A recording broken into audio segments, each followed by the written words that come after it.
Good evening, race fans, and welcome to another live broadcast of the Dynasty Racing League right here on DRL TV, your home for everything involving the Dynasty Racing League.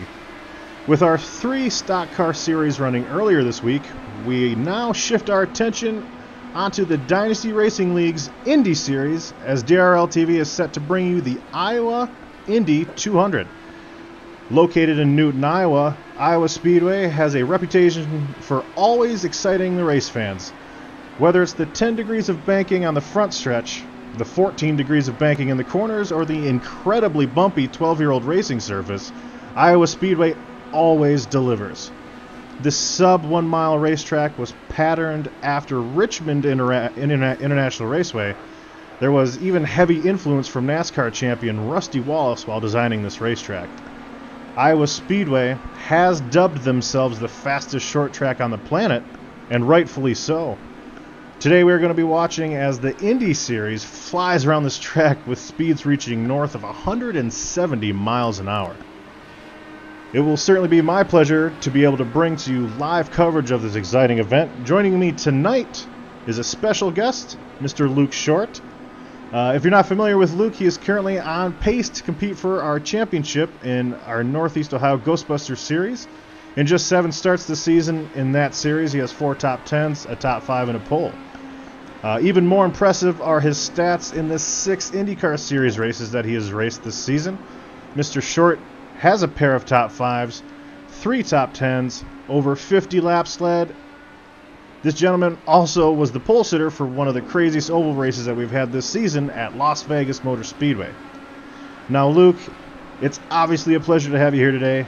If you could, tell us what it is about the combination of the IR-18 and the Iowa Speedway that just kind of makes it a perfect marriage. So, as with any short track, you're going to have to be a lot more technical when it comes to coming around these laps. Short tracks and Indy cars are kind of a different beast because you have to, unlike a lot of longer ovals like the 1.5 mile tracks for IndyCar races, these shorter tracks like Iowa here, you're going to have to manage your fuel, your tires, and everything in order to get the best outcome for your vehicle. So we're going to be looking for that, hopefully, in this race and how people manage and approach that situation for this race. Now, Luke, in your opinion, what are a couple things that these drivers have to focus on tonight in order to specifically, finish well and just come away with the win? Main number one priority is your tire management. Hopefully, what we're going to be seeing is a lot of higher line racing in this track. For the first couple laps, it's going to be the typical high to inside that we're going to see in turns 1 and 2, but once you hit about that second or that third lap, you're going to see everybody transition to that high line because that's going to be the best for your fuel mileage and best for your tires. Yeah, and as you are mentioning that, we are going to try to go on board here with Mr. Jeffrey Meyer and kind of see what you talk about here. Iowa Speedway, again, it's less than a mile, but it does have the heavier banking and kind of that impressive stature that you don't always see with a short track. Normally when you think of a short track, tracks that come to mind would be like a Martinsville, very flat, almost boring in nature, except for obviously it creates good racing. But for Iowa, though, with the banking, even on the front stretch, which obviously isn't just a normal front stretch, it is curved almost like a tri-oval here. You're going to see these speeds just so high here, and definitely have the different grooves in here, Luke.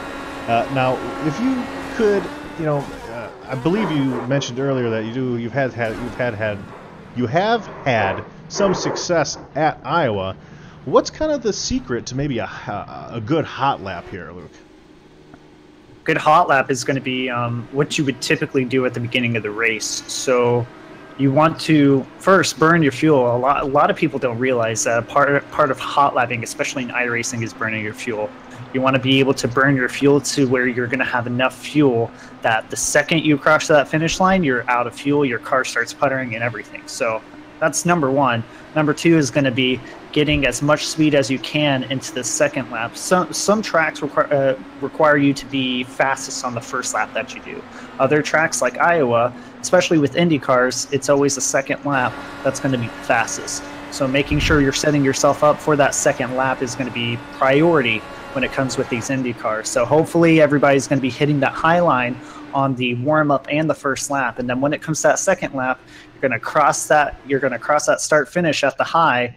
And then when you enter turn one, you're going to be going from high and then trying to touch barely that yellow line on the inside on the first turn. And then you're going to be doing the same thing for turn 3 and 4 as you go from the high to the low. And then as you come across the start-finish line, you're going to want to hit that bottom side of the start-finish line. And then hopefully, if you've done everything correctly, you're going to start seeing times like we're seeing here with the 16.9s and the 16.8s, like Spencer Tart posted during his practice today. Yeah, and you did bring up a very interesting event that we're probably going to see a couple times in this race that actually might cost a couple drivers their opportunity to win here. It is that yellow line. Especially at the beginning of a run, you're going to get those Superman fresh Goodyears, and you're going to be flying through trying to make passes. And if you touch that yellow line, we've seen tracks where it's not that big of a deal. At Texas, we saw people like James Pandoff go to a 45-degree angle completely, but the car just kind of corrects itself. Here at Iowa, certainly not the case. Iowa is notorious for the amount of oversteer that happens with any mistake that you make. So anytime you hit the yellow line, you're going around. Anytime you don't correctly hit your apex, especially on exit of 2, you're going around. And it's very interesting that you brought that up, because there's that fine line there, and the best of the best will be able to find it. And again, field position here is going to be pretty key, I think. What do you think, Luke? Yeah, I think so. I think basically kind of what you said, just making sure that when you're doing these qualifiers that you're focusing on hitting those apexes just right. Otherwise, it's going to be a pretty difficult time getting a good pole here. Yep, and what we haven't mentioned yet is there is this track. A lot of drivers, they practice throughout the week. We have official races that we practice through. This track tonight is kind of a little warm. Again, we can go back to the current events here. The ambient temperature, not that bad. It's 78 degrees, which is pretty standard for an iRacing event. But the track temperature, the last time I checked, which was a while ago, so it's probably hotter now even, was 106 degrees, which, again, isn't insane, but it is enough for some of these drivers to maybe have to alter their driving style just a little bit as they might have been practicing on a cooler track. Well, from what I see right now, the track temperature is 105, so it's about the same from what you saw it. As far as the heat concerned, I believe the official races were similar track temp, possibly a little bit cooler as far as that's concerned.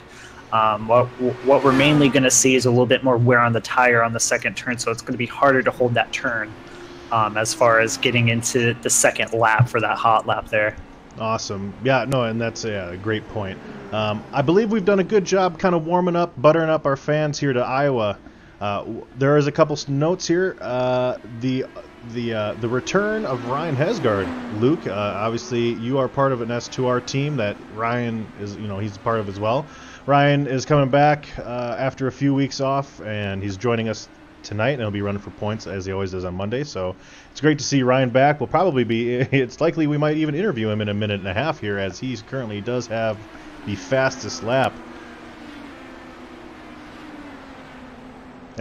Some of the, we definitely have the usual names up top. We have Chris Stouffer, Jonathan Schwartz, but other names that we don't always see: Matt Kleinschmidt, Steve Sims, who is new to the Dynasty Racing League, Casey Drake, who, as we spoke about at the Milwaukee Mile, he's kind of come into his own here in this open wheel type racing here. Casey Drake does run the Winona Road Truck Series normally. But he has shown, I believe he has a top 5. He got that top 5 at the Milwaukee Mile a few weeks ago. So some interesting names here. It's definitely this type of racing definitely brings out an entirely different type of crowd, Luke. Yeah, definitely. Looking at these qualifier times here, it does look like Ryan Hesgaard's going to be holding the #1 spot, which is pretty good considering he's been gone for 4 weeks. Mm-hmm. Yeah. So that's pretty nice to see that there hasn't been much loss. So this isn't the Grand National car, so we can't put too much into it. But it is an Indy car, and coming back straight into an Indy car is pretty impressive. Yeah. Especially for Iowa. What I'm really interested about, looking at these racers, Christopher doesn't surprise me. Jonathan Schwartz, Spencer Tart, slower than what he had in his practice race. So I wonder what kind of happened there. Yep. And now what I mentioned is there's going to be one of the things I mentioned at the very top of the broadcast is there's going to be two different types of strategies here. I know that Andrew Short, Matthew DePriest, they're right now they're neck and neck battling for the standings lead. So those guys might kind of drop to the back because I do think we're definitely going to get some torn up race cars here tonight. So they're probably going to try to avoid the mayhem and just see if they can kind of ride it out for that first half. And some of these other guys in here, they're only here to win. Like, that's it. So they're going to be a lot more aggressive. So we've seen in the past that combination can lead to some very interesting racing, and I don't think it'll be any different tonight. But now look. Go ahead. Sorry. No, I was just going to say, looking here, here in just a little bit, where we will be bringing in Ryan Hesgaard as the pole sitter. But again, Luke, if you would finish your thought. Yeah, I was just going to say what's going to be interesting, like you said, is the strategy. For me personally, my strategy was always to be in the front. That's because once you hit about lap, I want to say 5, and it's very quick once you get to lap 5. We're talking about in 3 minutes, you're already at lap 5, if that. And once you're at lap 5, the entire field spreads out. It's kind of like clockwork. Once you hit that certain lap threshold, everybody spreads out, and everybody's got a whole half second between each other, and it's very difficult to pass here in this track. So I don't know necessarily if staying in the back is the best idea, but if it works out, hey, I mean, more power to you. I think that's a great strategy if you know how to pull it off. So exactly. Well, you know what? Let's bring in Ryan Hesgaard real quick and welcome him back the only way we know how, and that is with an interview. Mr. Hesgaard, you got a copy, sir? Yeah, go ahead. Hey, welcome back. One way to make your presence known, I guess, is probably just to put down the fastest lap out of anybody. So, what's kind of your strategy tonight here for Iowa?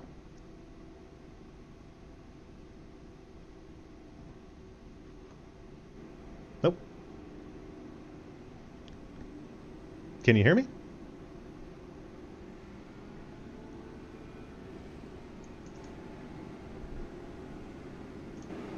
Luke, can you hear me? I definitely can't hear you. All right. Well, we might be having some technical issues with Mr. Hesgaard here. We will bring him back to S2R. Always unfortunate when stuff like that happens, but anyway, we will move on. It looks like Hesgaard actually didn't end up gridding. He went off the grid, perhaps a little technical issue there, or could be an internet connection issue. Hopefully that's not the case. It could be anything. Obviously, he picked a good night to try to hammer out some of his issues, because obviously you don't want to have to sift through that on a night where it costs points. And right now we were looking at Andrew Short as he's pacing. He is our second place. He is currently second place in the point standings, chasing Matthew DePriest. So, like I said, those two drivers are probably going to be kind of conservative when it comes to racing this race, because it is easy to get tangled up in a mess here, because there's just not a lot of room here. But that will actually give Jonathan Schwartz technically the pole, as he will be the first car on the inside line, as these guys are just about ready to go green here.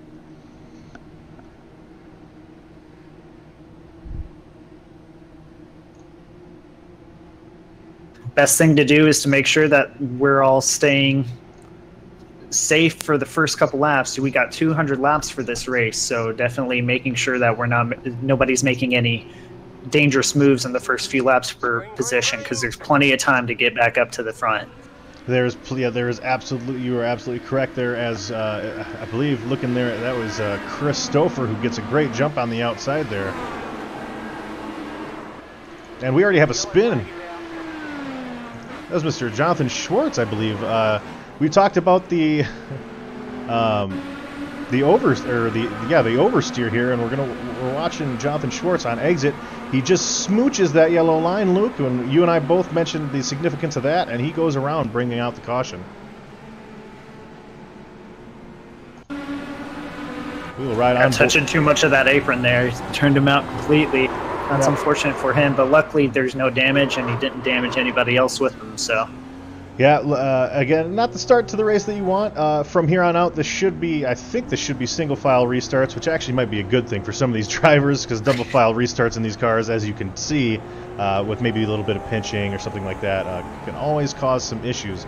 So Jonathan Schwartz got up to speed. Hopefully, one thing that we probably won't see is if there was really any damage from checking up or anything like that. But it appears right now, at least his car and his pod are intact. So we will take this I'm going to take this opportunity real quick, Luke, just to remind the folks here that if Dynasty Racing League TV is a place that you frequent often, whether it's because you enjoy our style of racing or whether it's because you enjoy a certain driver here, please hit the subscribe button on YouTube. That way you know anytime that we go live. Anytime you go live, you'll get a notification on whatever device you use the most, whatever you have YouTube downloaded to. So you can always check in with us, and you'll hear either my voice, which would be unfortunate, or maybe someone else's, like Luke's beautiful singing voice that he brought with us today. So just hit that subscribe button, and we often have 4 series a week that run.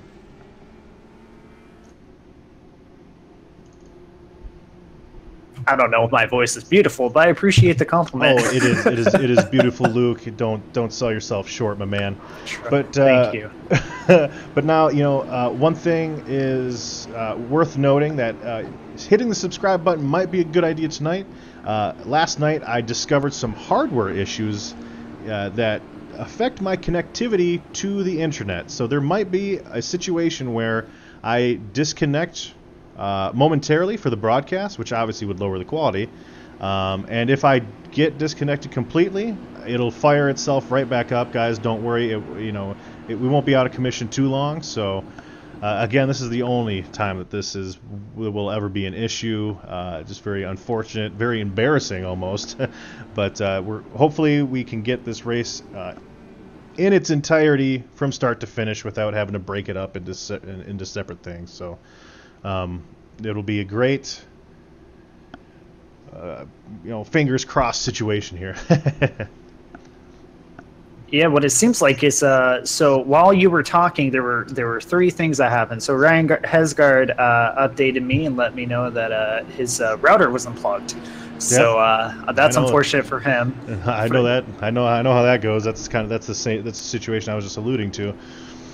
And then before the caution happened, while Jonathan Schwartz was the one who spun out, Casey Drake almost spun out on the restart entering turn 1, which caused a pile up on the outside line, which didn't help anything. Luckily, nobody got too injured. And then while we were pacing, Salvatore De Janeiro, he actually rammed the back of, I believe it was, who's the driver in front of him? Matthew DePriest. Right at the start-finish line, and Matthew DePriest's entire rear is pretty much gone, and I believe Salvatore's race is pretty much done for as well. That's very unfortunate. Again, it's very hard to capture all of these things. Luckily I have a good set of eyes with me tonight.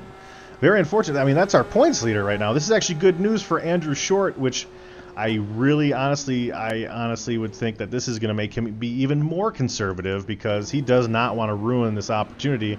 As looking at these standings here, Andrew Short is chasing Matthew DePriest by 65 points, which is still an attainable amount of points to overcome.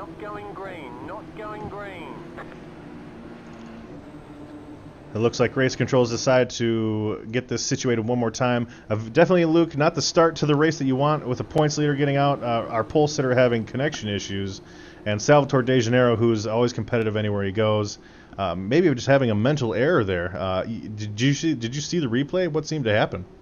Salvatore basically hit full throttle into the rear end. I believe he was talking over race chat, basically saying, I couldn't hear all of it, but to the effect of that something occurred to where his foot just hit the throttle and it just rammed Matthew DePriest. So unfortunately, sometimes things like that happen, but it's what's more unfortunate is when you cause somebody else to have their race pretty messed up from that. So. Now, in all this pacing that we've done here, we do have Chris Stouffer still leading. He has led every lap so far. Matthew Kleinschmidt, Spencer Tart, Steven Sims, and David Wright will be our top 5. As we are just about set to go green one more time here, the pace car getting ready to duck down, and let's see if we can get a green flag lap in, hey?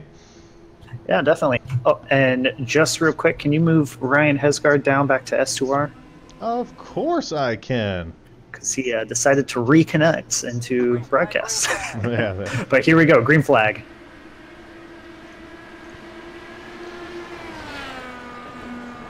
We are on board with Chris Stouffer here. Gets out to a great jump. Again, with the single file restarts, these guys, I imagine, will get kind of filter themselves out here pretty quick.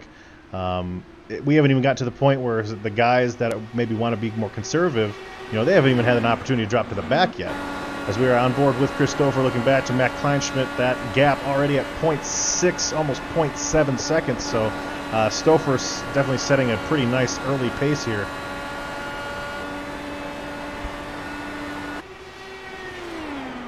Looking back to the pack, looking at Andrew Short here in 7th place. He could be the recipient of some good luck here, which is something that he has not had lately. So with that Matthew DePriest incident, looking ahead at the battle for 6th and 5th with Kenneth Lehman and David Wright.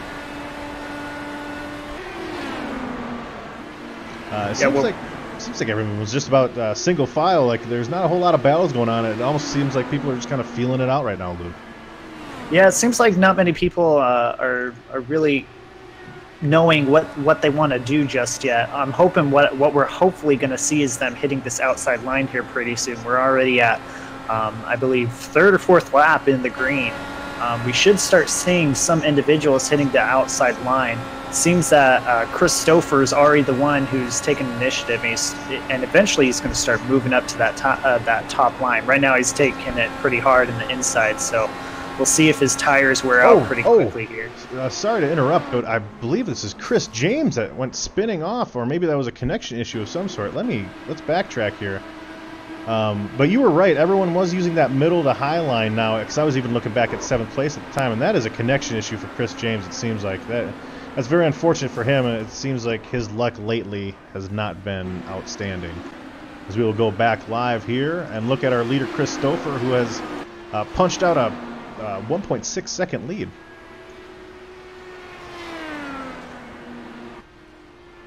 It's not too surprising considering the line he's been running. He's been hitting the inside line pretty hard since the restart here. The only issue that could be with that is that once we start hitting, if we continue on this green lap run here, his tires are going to wear out, and it's going to be very difficult for him to maintain that pace. And he'll run the risk of hitting that outside wall if he continues to hit the inside line. Well, and one of the things that Chris Stouffer, he had a win locked up at the Milwaukee Mile, and kind of the same situation where he put himself in a position where he had to have older tires than Jonathan Schwartz, and ended up costing him several positions, as instead of winning the race, he finished well outside the top 10 and almost off the lead lap. Right now we're riding on board with Matthew DePriest, our points leader, and he is well off the pace. When you have that rear end damage, perhaps even pod damage, these cars don't, it's not like a stock car where you can kind of adjust a little bit. It might be a little bit looser or tighter. Here it goes from being perfect and sticky to completely undrivable, Luke. So I mean, maybe if you could kind of give us some insight as to what Matthew DePriest is trying to accomplish here right now, feeling out this car and this damage. From what it seems, I think he's just hoping for a better finish. Hoping maybe that some other cars will get involved in some wrecks here during this race. But as far as staying out, that's really all he can hope for at this point. His car's not going to get any better. If anything, it'll get worse as the race goes on. Especially with the tire wear. right, with the tire wear, and then if his wheel is messed up whatsoever, that's going to be a big issue because he's going to be more prone to spinning out, even at the speed that he's going. Now, while you were speaking there, we saw Jonathan Schwartz kind of make a move there between a couple other cars. He's trying to fight his way back up to the front. Obviously, he does have the speed to do it, as he is side by side with, I believe that's Ryan Hesgaard there. Very close racing here, as we kind of promoted here at the beginning of this broadcast, the close racing. Something that just naturally happens here at Iowa with the banking of the track and the speeds that these guys carry here.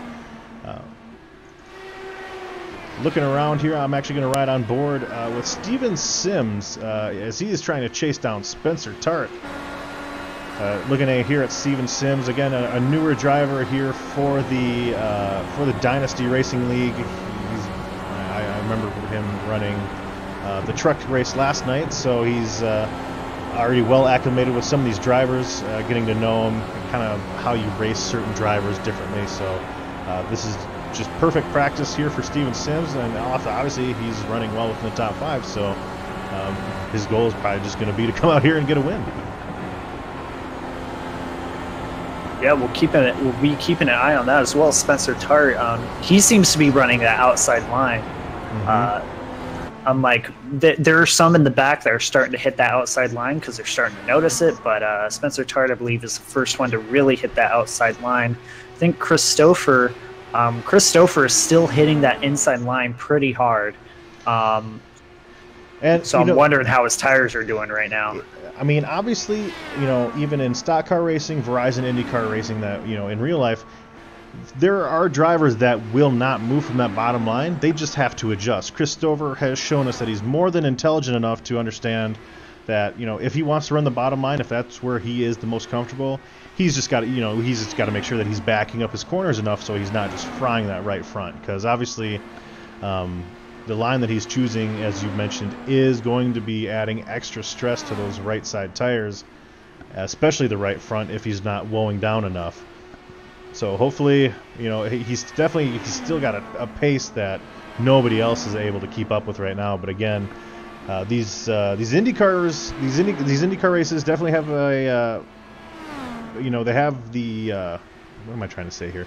They tend to get that green flag run, so hopefully he doesn't burn himself up here. Something I want to highlight is you were mentioning how I believe it was Steven Sims trying to pass Spencer Tart, and he's trying to make multiple attempts doing it. I'm just watching this battle here. Oh, we have a yellow flag. Yellow flag. Let's go ahead with the yellow flag. Let's see what happened here. I'm trying to look. Oh, I saw the car.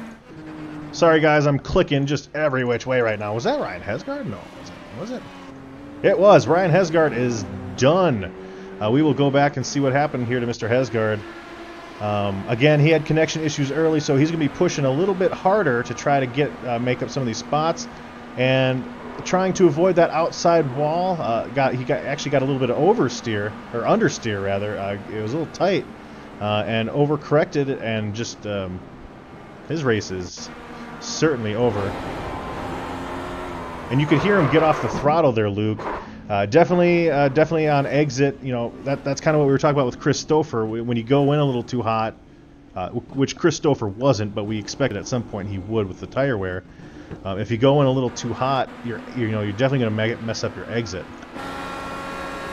Yeah, and you have to watch out for that outside, the outside line on the exit of, I believe that's Iowa Turn 2, if I'm correct.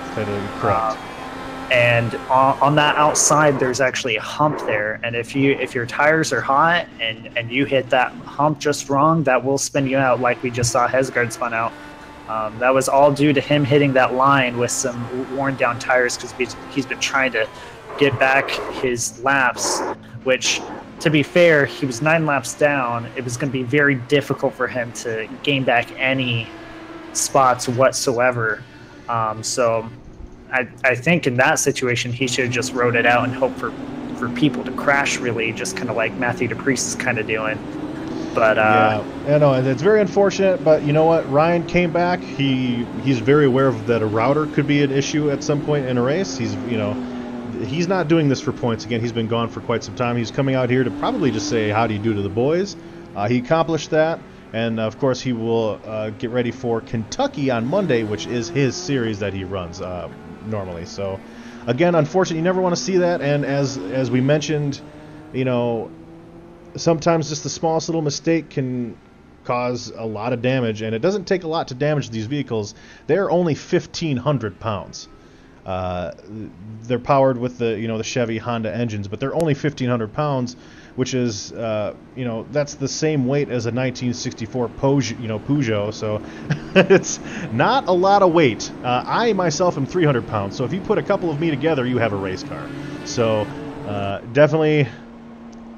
We saw on the, and Luke, I know this has happened to you, it's happened to me too. We saw that, he just let off the gas. He probably thought, whatever, I'll get out of this. And all of a sudden, his car just snaps. There's nothing you can do.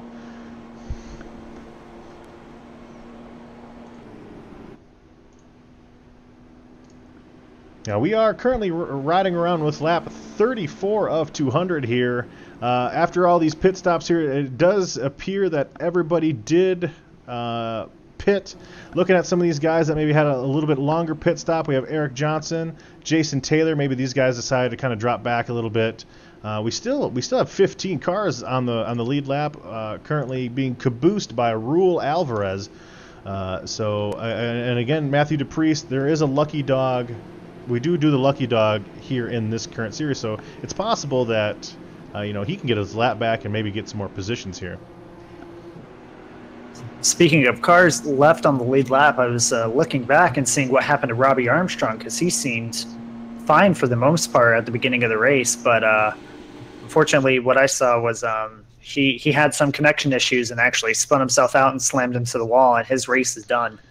Kenneth Robbins actually got some damage as well. Man, I hate this is the one thing I hate about broadcasting on iRacing is I feel like I miss so much. It's crazy, and again, that's part of these cars and the track. It's Ryan Hesgaard spun, and I was so focused on those replays. There's 2 or 3 other cars that got damage elsewhere. That's insane. Obviously, I mean, it is what it is. But luckily, I have Luke Short here. I could definitely, there's a couple races where I did this alone, and it did not, I definitely missed a lot of action here. But again, so far it's been everyone minding their P's and Q's. Passing here has proved to be difficult, especially, after 5 or 6 laps. This basically becomes a one-groove racetrack. The only way you're going to pass somebody is if you kind of hope that they do what Ryan Hesgaard did and mess up their entry or exit and they have to burp the throttle. That's the only way you're going to pass people, it seems like, with 10 laps to go, or 10 laps on your tires. Luke, as you mentioned, watching Steve Sims struggle to pass Spencer Tart. Yeah, what we're seeing here is like you said, a lot of self-spinning out, a lot of self-damage here, and if you're able to stay out, I'd be feeling pretty good. If you feel like you have a good idea of how the track feels and how your car feels and everything, because right now, if you were to crash out now, you're guaranteed at least 16th spots, which is not terrible per se. So if you keep on this and it keeps on going out like this, where individuals are spinning themselves out, you may have 10 cars left on the lead lap by the end of this race. Now looking back here, everyone is just about single file. Coming back here, Andrew Short and Jonathan Schwartz are in a very short-lived battle, as Andrew Short will just kind of let him mosey on by. Andrew Short again trying to claim a little bit of extra points here after the unfortunate incident that Matthew DePriest was involved in. Matthew DePriest himself has said that ovals really aren't his thing, but I know he is looking forward to where we'll be going next week. Jeffrey Meyer actually tries to turn Andrew Short. What is he doing? You don't do that in an Indy car. Did you see that, Luke? I think Jeffrey Meyer forgot what car he was running in. Looking back at it, I think I happened to miss it. I was kind of looking for Mr. Tart, seeing how he was doing behind Christopher, because he actually gained a spot. We're gonna watch Jeffrey Meyer here. He comes in a little high. Andrew Short, again, as we just mentioned, he's just letting people go by. He's maintaining his high position. And there's a caution, but he just kind of drives right through him. So what is this caution here? Kenneth Lehman is on he's on his hood, or he's on his roof here. So we will backtrack a little bit here and kind of watch this unfold. on board with Kenneth Lehman here, looking ahead. It seems net coded right there into Dustin Eichert there, or not Dustin Eichert. I'm sorry. No, David Wright. David Wright. Again, we're watching here, and again, just the side-by-side battles, and that was definitely net code. Again, I mean, even without the net code, it's possible that they would have touched. Ooh. There's a car there that almost didn't make it through that. We're actually going to run right on board with Octavio Silveira as he is trying to avoid the flipping car. Oh, that was close. He almost didn't. Oh, wow. Well, Luke, it seems like we start talking about one thing, and then all of a sudden all this action happens. It's hard to keep up with. Iowa Speedway has proved to be exactly what it is notorious for, and that is being a treacherous track with a lot of excitement and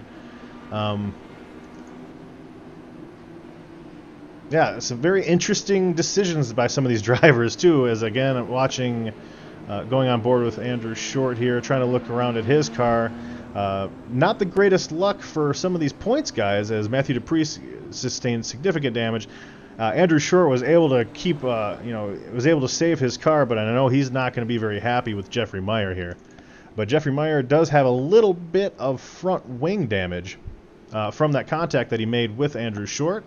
And then, of course, the Kenneth Lehman looking at his car. That's called a done car, Luke.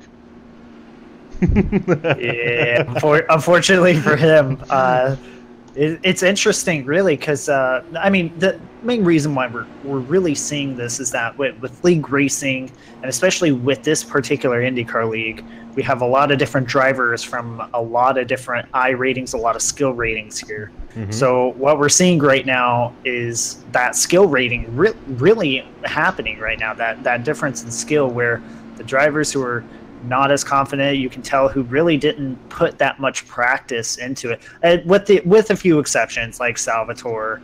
That's unfortunate. Mm-hmm. And Matthew Dupree, that's due to Salvatore ramming him in the back. So there's exceptions there, but you can see that there were some people who did not take the time to truly practice the track, and that's why we already have 6 cars almost out the race already. Yeah, we do have 4 cars officially parked and out of their cars. Kenneth Robbins still sitting on pit road, probably spectating, and then Kenneth Lehman, again, his damage is definitely not repairable. We're trying to get to the point here where these drivers, we still have a pit stop we need to do. In my calculations, we have about 93 laps of fuel. Obviously, after 10 laps, you want tires. So, I mean, will these guys? They're kind of in that point now where they can kind of split it in half. It seems like, if we can get some green flag racing here, get some strategy involved, it'll certainly be interesting. Now I wasn't able to check. Did everybody pit on this yellow flag here or no? No, the only person who pitted was David Wright, who did end up making that netcode contact with whoever I can't remember the gentleman now, Kenneth Lehman. He pitted. Eric Johnson is now pitting, and everyone else from 12th on up has 12 laps on their tires. So David Wright has 2. Eric Johnson will have fresh tires. Matthew Dupree has 14 laps on his tires, and then everyone else does have 12. So nobody decided to pit here. Kind of surprised that some of these guys, since the field that's left is relatively small in comparison to what it started at.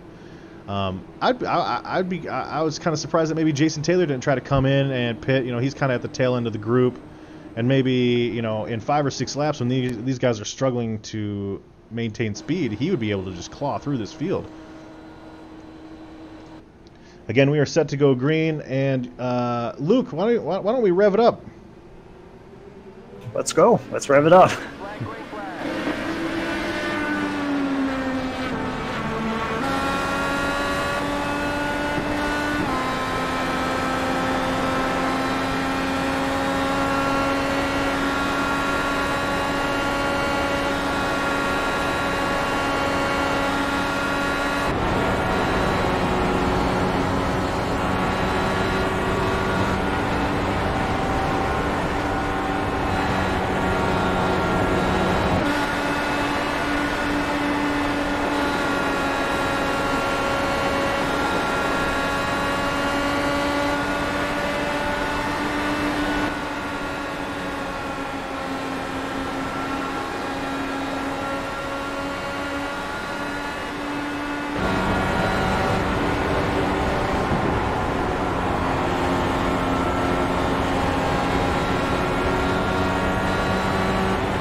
Chevy and Honda sure know how to make a loud engine.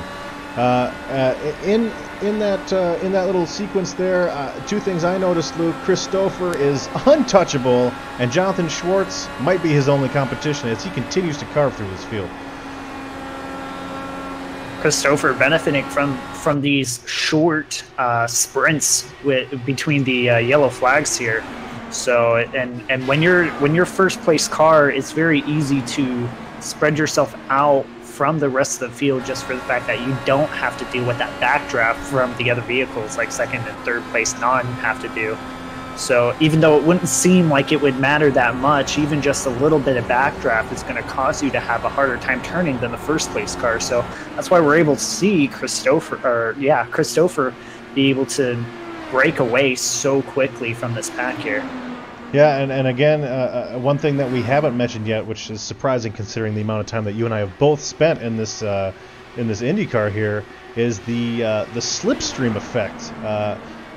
In this new model that iRacing has brought us, it's not as bad, but it is still there. So if Christopher is able to get that lead or whatever, and he gets that fresh air, but anytime you maintain the lead, if Spencer Tart was even right on him, which of course he isn't currently as he's almost 2 seconds back, it makes passing so hard.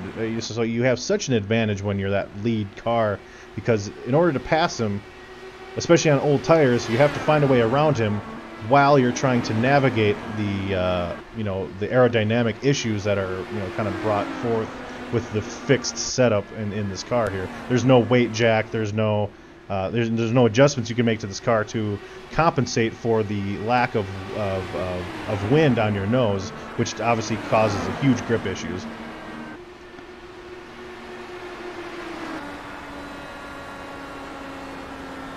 Looking at this pack behind Christopher. Christopher is already at a 2-second lead ahead of this pack here, and we got about 3 cars in this pack now. It was 4 at one point, and then seems that Matt Kleinschmidt has fallen off the pace of these 3 front cars here.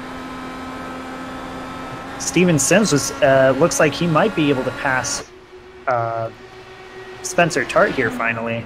Yeah, and again, even with these older tires, as it looks like,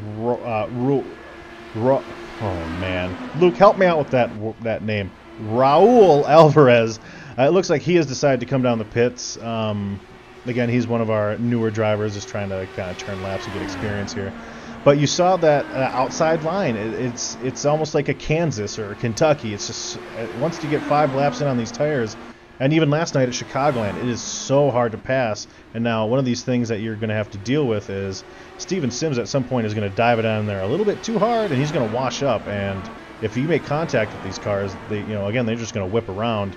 So Steven Sims kind of, it's kind of that, it's at that point now where, do you battle and, heat up your tires, or do you just kind of wait until he messes up?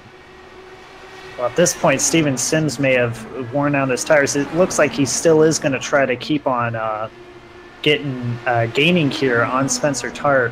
But the primary issue that I'm seeing with Steven's approach to passing Spencer here is that he's not getting up to the rear bumper of Tart like he needs to. He gets close to Tart, but then he tries to dive bomb way too early. You can't do that with these cars. You have to make the turn at the last second. So you need to be right on your nose to their bumper, and then you need to cut on the inside to basically where you cut off that the driver in front of you, cut off their line so that they have to correct themselves to you.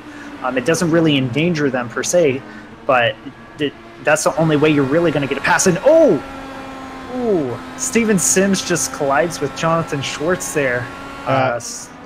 We are going to watch instant replay. At that moment we were talking, I was looking at a battle with Jeffrey Meyer and Andrew Short. Now, we're going to look at this contact here, and Jonathan Schwartz is done for sure there. Wow. Also, if you can look, all of a sudden Andrew Short gained a lot of positions here. I'm going to try to instant replay on him. He was around Jeffrey Meyer.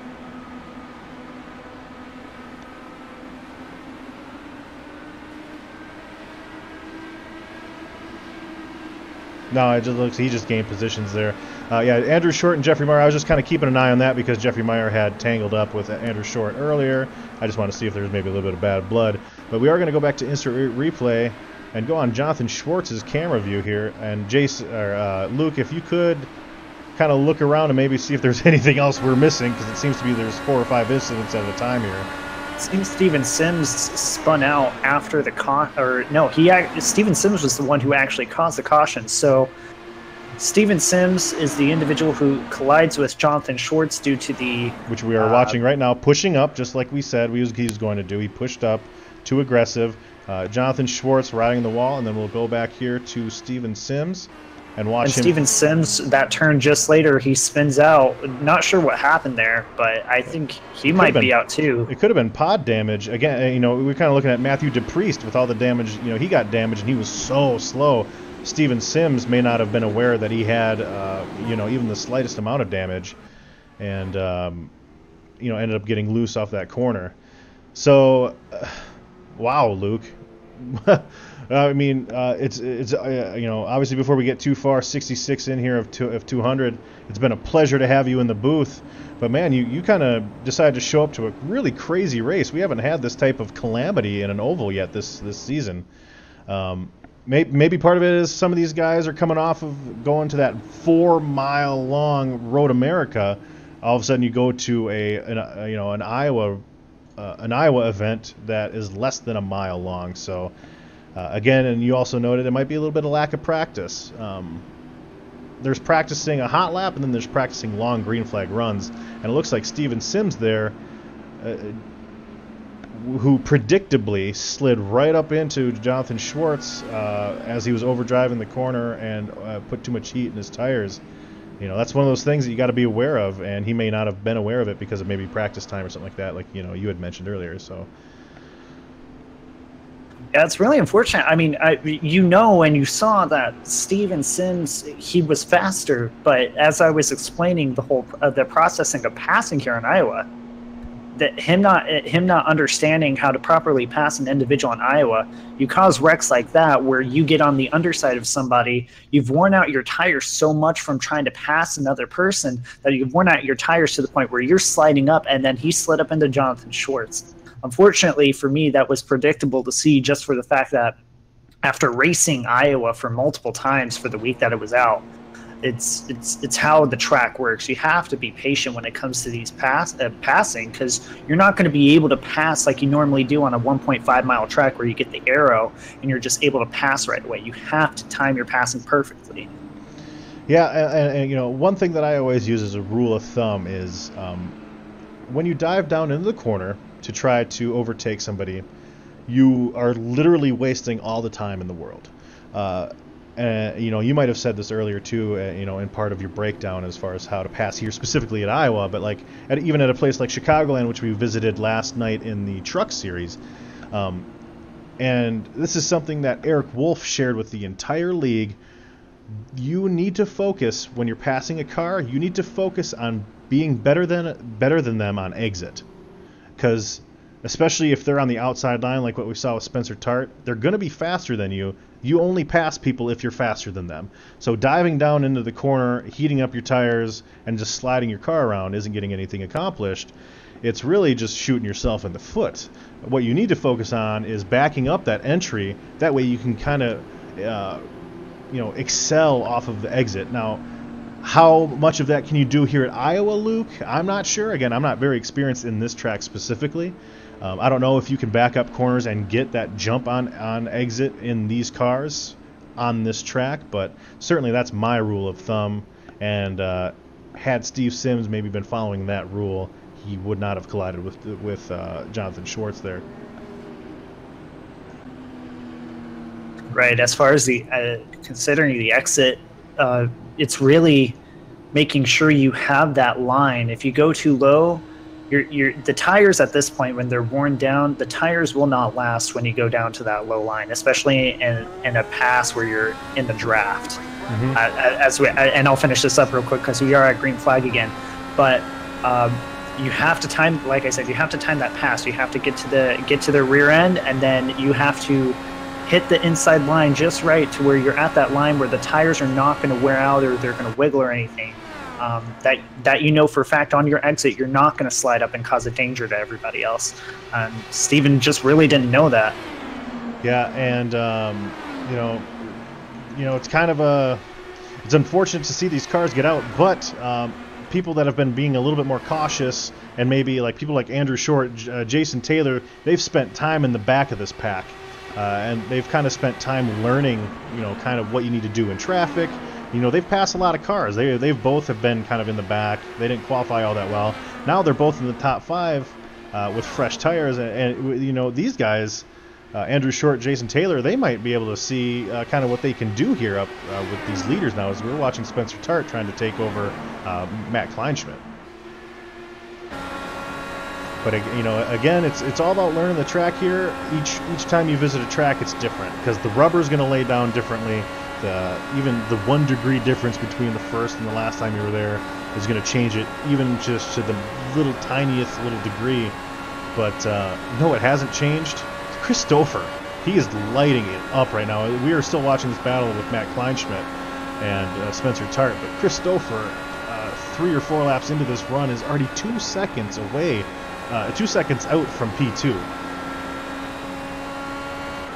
Yeah, that was due to Matt Kleinschmidt and Spencer Tart. It seemed that when Matt Kleinschmidt made the pass, which he did make, on the exit of the pass, he didn't have the speed that Spencer Tart had, so he tried to block Spencer Tart, and Spencer Tart actually tapped his rear just a tad.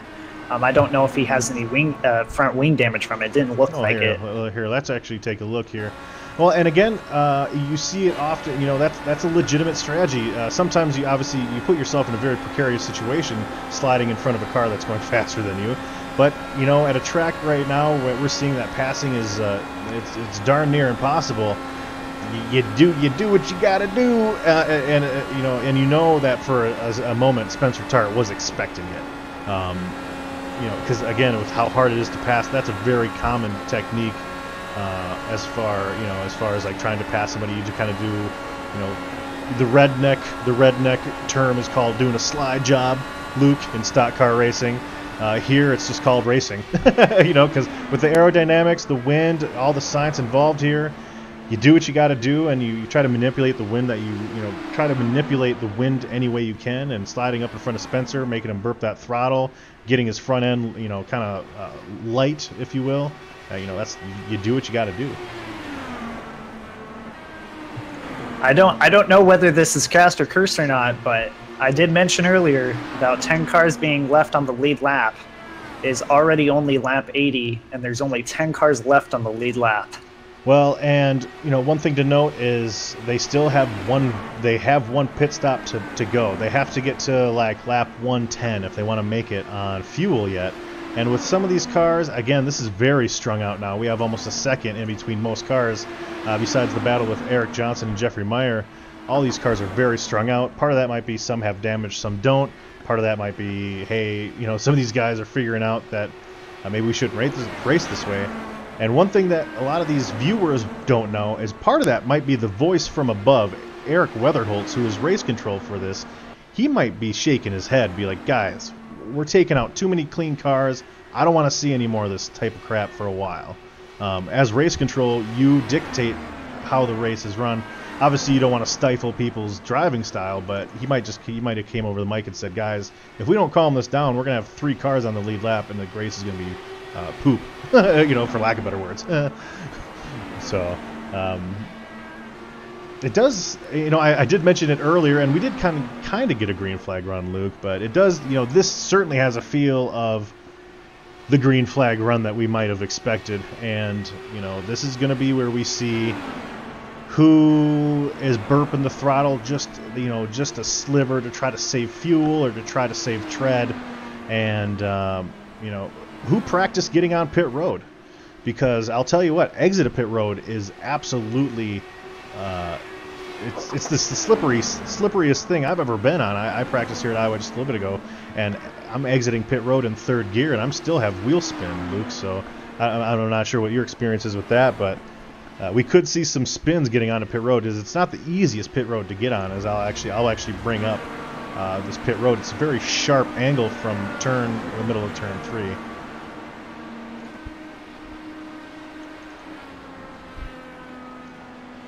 If I'm not mistaken, Luke, has Chris Stouffer led every lap so far too? Yeah. Yep, Chris Stouffer has been the leader of every single lap. I was checking lap times just to see kind of what's going on, if anybody is catching any ground or anything. But Chris Stouffer right now, he's 2/10 faster. He is faster than pretty much everybody here on the track, and that's due to the line that he's running. He's running the inside line of how you would run that perfectly. So that is why he has such an enormous lead. He may be able to keep this lead depending on everybody else and how they manage their tires, because you can't do this line, and I'll kind of backtrack from what I said earlier. You will wear your tires out, but if nobody else knows what they're doing behind you as far as their tire wear, and if they're not running a consistent line, Chris Stouffer's still going to have the advantage overall because he knows how to manage his tires even on that inside line, while everybody else is just trying to copy what he's doing and not having that success because they're not being consistent with it. Yeah, I mean, they're seeing what he's doing with his hands as far as his steering wheel and his line. They don't know what he's doing with his feet. They don't know what gear he's in. He might have dropped it down into 6th on entry and pop it back into 5th on exit, and, try to get that little boost. There's several different little tricks that you can do. Actually, I can see what he's doing. Haha. Yeah, still in 5th gear.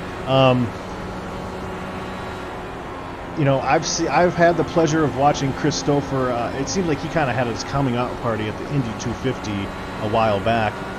Very aggressive, and he always seems to he's just doing that one thing that some of the other drivers aren't, and that's probably experience and practice. So he might we might think that this is almost crazy to think about maintaining this line here at Iowa for as long as he has, and he might be thinking, guys, I mean, I'm just really good. I'm really good, and I figured this out, and nobody else has yet. So, it does make you, at the beginning of the race, you say one thing, as you did, and then you're like, well, maybe I was wrong. Because obviously Chris Stouffer has found something, as we're riding on board with him, and he is smooth as silk. Yeah, just watching his onboard from the stream, he's. You could tell he's not panicked. He's driving. That's what Chris Stouffer's mindset seems to be right now. Is just I'm just going to run my line and drive how I want to at this point. Very very even keeled and pretty cool. So we'll see. We'll see if he continues to be this way. I think honestly at this point, unless Matt Kleinschmidt figures out what he's doing towards the end here, and Chris Stouffer doesn't waver as the tires wear down, we're going to see Chris Stouffer dominate the rest of this race. Well, I'm not sure, Luke, if you paid attention. This is very typical of Chris Stouffer.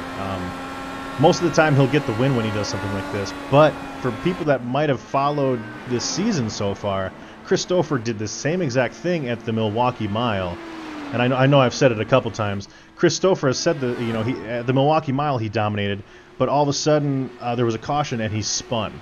He just randomly spun under caution. As good of a driver as he is, as well as he navigated that entire race, he spins under caution. It just, it's just the most random thing.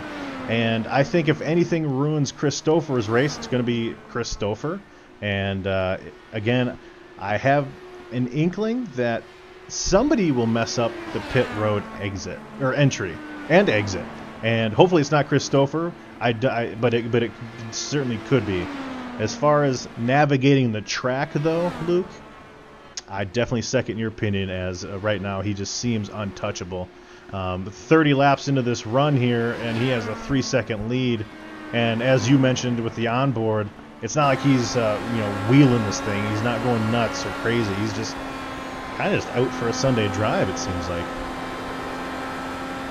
Yeah, very, very calm. I feel there might be a little bit of panic from the drivers behind him. Not in the sense of full-on I got to win this race panic, but trying to figure out what on earth they need to do in order to close that gap onto Chris. Right. Yeah. Go ahead. No, I'm riding on board. As you said that, I decided to ride on board with Matthew Kleinschmidt. I'm trying to see. You can kind of tell when a driver is searching with their hands. Because one thing that drivers tend to do when they think that they're getting beat is they'll load the tires. Do you know what I mean by loading the tires, Luke? As they enter a corner, they'll kind of you'll see them kind of rip the wheel to the right and dive down deeper, as you make that left-hand turn into turn 1 or into turn 3. I Right. see, I'll see a lot of drivers be like, well, maybe he's doing that. That's like step 1. It's like the grieving process. Step 1, you're going to try to load the tires. And then when you realize that that's not going to work, step 2 is going to be a wider apex, probably, Luke. I mean, it's almost like writing a book. You almost know what these drivers are going to do at this point, because I've done the same thing. But if you're Matt Kleinschmidt, Luke, what do you do? My thing would be to stick on the outside line, save tires as best as you can. At this point, with as few drivers as we have left, the only thing you can really hope for as far as cautions are concerned is somebody self-spinning out. But if this goes green the rest of the way and we have to start doing green pit stops now, you want to be on that outside line, conserving your tires and conserving your fuel as best as you can, hoping for that yellow flag to come out. Now we are just. Did I hear another voice? Is that Mr. Hallis?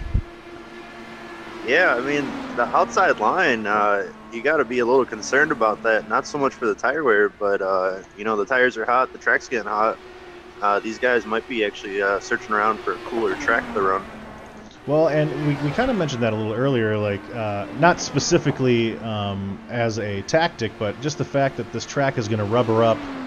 We've seen Clay Phillips. He's kind of a guy that has kind of mastered the technique of when everyone is running high, he's going to run low. He did that at Bristol earlier in the year, and he shocked everybody because everyone was running up high at Bristol because of the progressive banking, and it got so beat down with all the tread that was being laid down. There was no more grip, but nobody was willing to go down low.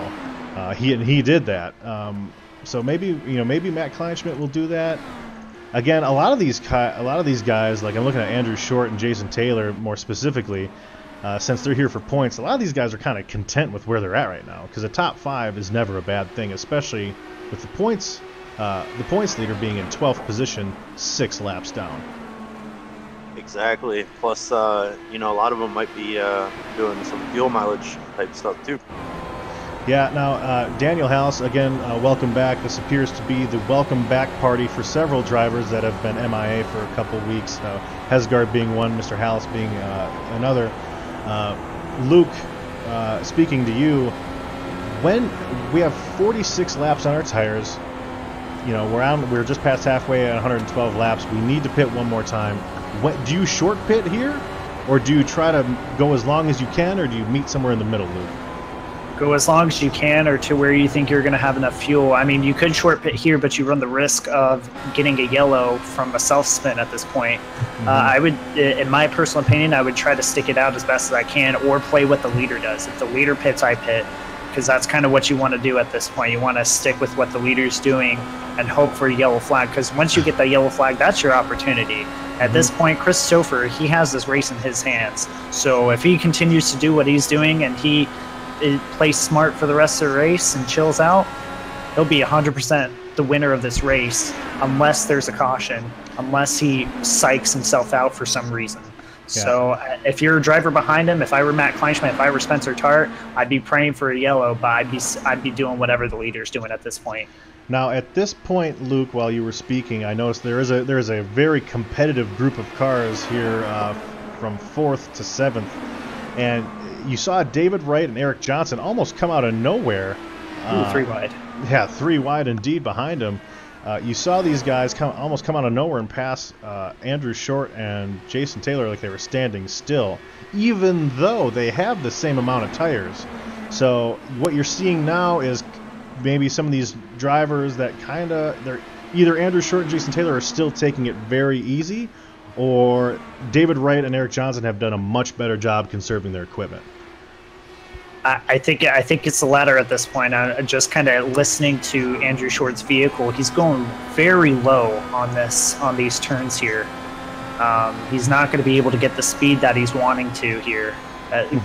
Just watching him at turn 3 and 4, almost getting down to that yellow line, and he's already losing speed onto Mr. Jason Taylor here. So I think it's more other individuals conserving their tires better. I think Andrew Short, he's ruined his tires at this point with the line that he's going. I don't think he understands what he's doing right now. Well, yeah, and part of it is with the lower speeds, because this is something that I tend to do. You know, in theory, if you're taking it easy, burping the throttle a little bit more than you would. Again, each driver does tend to have different tactics when it comes to saving equipment. Then obviously some drivers are better than others at it, but it's hard to say that he's doing it all the way wrong, because we're looking at Christopher running almost that same line with obviously much more success, as he is 3.5 seconds ahead of Matthew Kleinschmidt, and I don't even think Christopher's pushing it right now, guys. But you know, some of these drivers we saw, Eric Johnson and David Wright, they were specifically on, one was on the high line, one was using the low line. It's very interesting to see all these different strategies, all these different preferences between drivers, kind of play out here. I'm the type of guy that certainly I'll stay on the bottom as long as I can, and it's something that a couple people noted in the truck race at Iowa that I did. I was one of the only cars that was on the bottom, but with Luke, you might be maybe one of the guys like Richard Springer, who's according to David Wellborn, very notorious for he's the first guy to go up next to the wall. It's like every driver has a preference. I guess we won't really know the right or wrong answer until a little bit later, as Spencer Tart now. David Wright and Eric Johnson are carving through this field. Looking at their lap times, they're still slower than Christopher, but much faster than everyone else. They have found a way to save their equipment.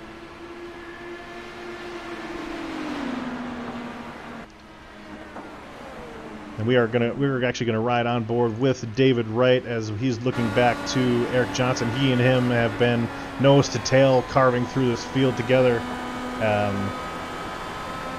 That right now for me, besides Christopher, which is obvious, a very obvious thing to say, these two guys have impressed me the most, as they just what just happened there?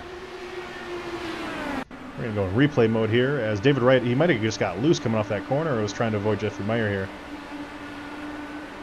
Watching this replay. Nope, it was trying to avoid a lap car, and he actually got into Jeffrey Meyer. We're going to replay that one more time, people. We're on board with David Wright right now, who already has a little bit of damage on his front wing. And now he has a little bit more, as he ran right into the back of Jeffrey Meyer. So again, that's the difference between people that have saved their tires better than others. Kind of running up on these cars. What would you say, that maybe 5 to 7 mile an hour difference there almost? As far as the individuals catching up. When you're catching like a lap car or something like that. We saw David Wright had issues navigating on the exit of turn 4 as he approached a lap car of Jeffrey Meyer, who was going so much slower. But now David Wright has damage to his front wing. But I was just saying, with that estimated mile an hour difference between 7 and 5 miles an hour difference, and with how susceptible these cars are to whipping around, how do you navigate lap traffic, Luke? If you can, at least in iRacing, if you can communicate with the lap traffic, if they're willing to work with you and willing to let you pass. If not, best way to do it is as if you were passing anybody else. You get to their back end and then you pass them on the turn. You can't really force an issue on the straightaway. Otherwise, you're going to have a lot harder time passing them. With David Wright, you saw that's where he had the incident with Jeffrey Meyer, was that straightaway. You have to be patient on the straightaway and then just get him on the turn, because the reason why Jeffrey Meyer is slower right now, because he's not doing the turns right. So you're going to get him on the turn. You just need to be patient for that turn to come. And while we've been kind of conversing casually, Eric Johnson has caught Matthew Kleinschmidt. Matthew Kleinschmidt has also taken a bite out of Chris Stouffer's lead. As we watch the battle for second, Matthew Kleinschmidt just kind of appears to pull off here, coming down pit road. Did he get damaged somewhere? No. Matthew Kleinschmidt he entered pit road in the backstretch. Luke, he's going to lose so much time. You want to enter the pits right there where he is on an exit of turn 3 and 4, not on the backstretch.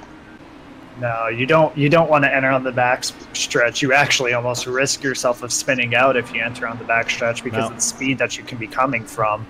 I'm gonna keep my camera on Matthew Kleinschmidt and Spencer Tart, who's also behind him. I want to see how these guys exit this pit lane here.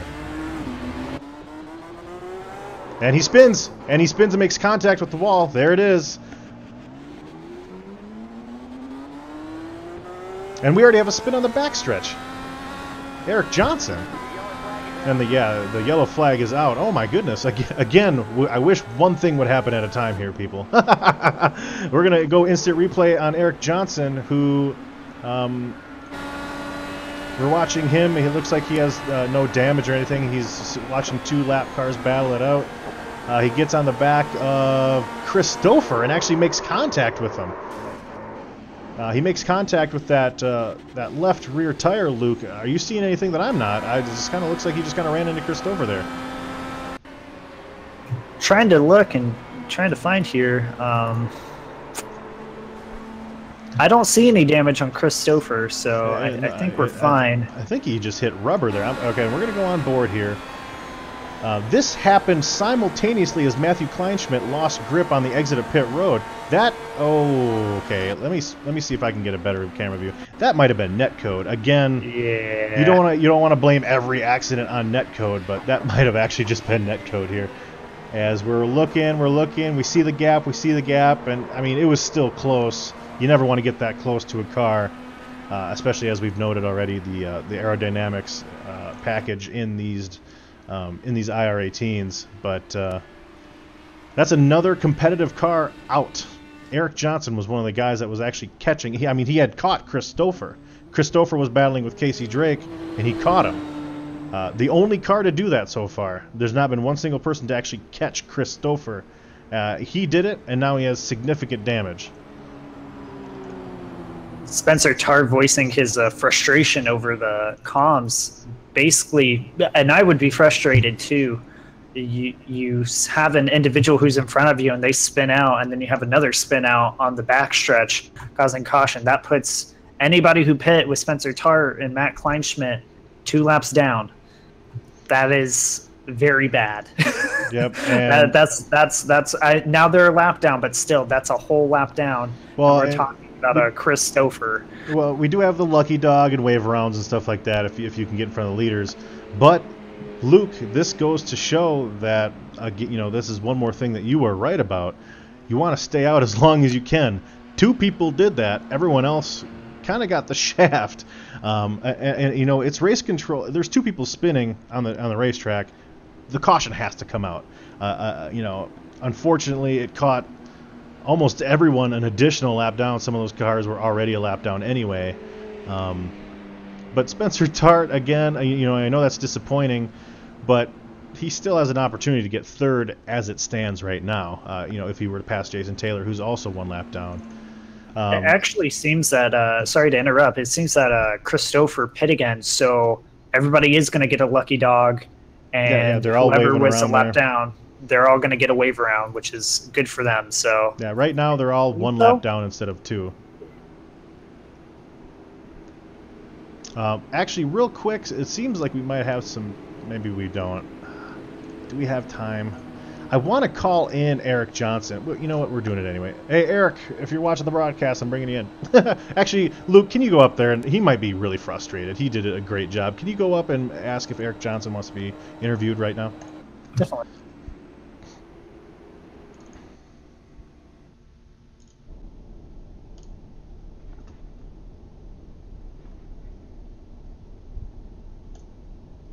Eric Johnson, I see you moving your wheel, buddy. Again, that's so many heartbreaks in this race. It's been crazy to even keep up with. Matt Kleinschmidt spinning on pit exit, as I assumed somebody would, but you never want it. You never want to, find out who is the person who actually does it. Luke, what's the verdict, buddy? Yeah, let's go ahead and bring in Eric Johnson, and maybe he can kind of give us an idea of what happened there and kind of what his thought process is. Perfect. Eric Johnson, this is the booth. This is Getty and Luke. Before we talk about an incident, kind of just tell us about the condition of the track, if you will. The track was really good for me. I mean, I was taking it easy on my tires, so I had no issues. I just started getting on people towards that end of that run. Mm-hmm. I had no issues with the track at all. It was perfect. Now, with Chris Stouffer, it appeared that you kind of caught him at a bad time when he was trying to pass a lap car, and then you were trying to get inside or whoa up. Is kind of what happened there? Is that pretty accurate, or did something else happen? Yeah, I caught him on the exit of 2. It was on the inside, and he kind of came down on me a little more than I would like, because I thought he had plenty of middle. But so I just tried to not hit him and just getting so low, just spun my car around. Now, we are currently under green flag conditions, so if we do cut you off in this interview, I do apologize, of course. But I noticed that you and David Wright specifically you were doing the best job by far out of anyone saving your equipment, because you, after 30 or 40 laps, you just carved through the entire field. Can you give us a little bit of, don't sell your secrets for free, but, can you give us a little bit of insight as to what you were able to do to save that much and be that much faster than everybody there at the end? Yeah, in practice, after running about 10 laps, I saw the power start to push pretty good. So I decided just to stay up high and just run the high line and seem to have my tires out a lot for the first 10 laps. Then after that, I could just keep that pace up, and everybody started falling back towards me. Mm-hmm. No, and Luke and I have talked about it almost too much in this broadcast about different ways to save your stuff, different tactics. Obviously, everyone's a little different, but it's heartbreaking. Again, I say every time I broadcast you on Tuesdays and on Thursdays, your luck lately, especially since I started broadcasting in general, has just been awful. You're a great talent, Eric, and I hope that your luck turns around, because there's no reason why you shouldn't have several wins so far. Yeah, I got hung out to dry in Daytona. I wanted to make it interesting, and shuffled back. And you and I had actually spoke about that. Yeah, I remember you and I speaking about it, and I was, I definitely voiced my frustration for that Daytona race. I know you can have an outside line. It's just it seemed like nobody had the cojones to do it. But Eric, I don't want to keep you. Again, you put on a great show. It was awesome to watch you and David carve through the field. Unfortunate that it ended the way it did. So hopefully we'll see you next week in Montreal. Yeah, I got to see if I have that track. Yeah. You may not, but it's definitely worth a purchase. Montreal is a beautiful and incredible track, so I suggest, if you are able, buy it up, practice it up, and hopefully we see you next week. All right, thank you. See you guys next time. All right, Luke. Well, you were a little hard on your last name sharer earlier, and it seems like we are made the fools, as he is running in second place, and nobody is within a lap of him behind him, because they are all one lap down. I mean, I was, and I still am kind of skeptical of his line, because he's already dropped way off of Chris Stouffer's line and time and everything. Part of it. He kind of just drew the lucky straw. I mean, in my opinion, as far as how he's on the lead lap at this point. I try to maintain my bias as much as possible in this commentary booth here, but I do know Andrew Short fairly personally. He and I have been gaming together for 10 years. We were both part of the SGK racing there. It seems like, if you know him at all, he is very much feathering this race, especially now when he knows he has second. And it's for the reason what we saw just a couple laps ago, as he blew past Matthew DePriest, probably going 15 miles an hour faster. I think once we saw Matthew DePriest get that damage and become so slow, we saw Andrew Short really change any strategy that he would have had for this race. I really think he did it on purpose. Again, obviously, whether his line's perfect or not, that I'm not debating that, but I think his strategy, he's being the most conservative a human being can be, while also maintaining that second position. But looking around here, I mean, we still have David Wright, who is following behind Andrew Short. Again, David Wright was one of those guys. I mean, he could very well, after a few laps, get his lap back because he was so much faster than everybody. But we only have a few laps left. We're starting to run out of laps here. There's no need to pit anymore. It's kind of just run what you brung.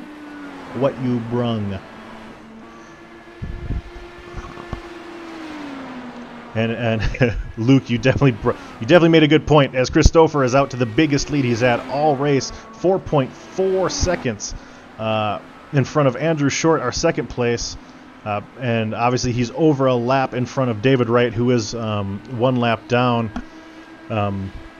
Just an incredible run by Christopher. Obviously, you can't crown him the king just yet, as we do have some racing left to go. But so far, his performance has just been perfect. Actually, quite curious.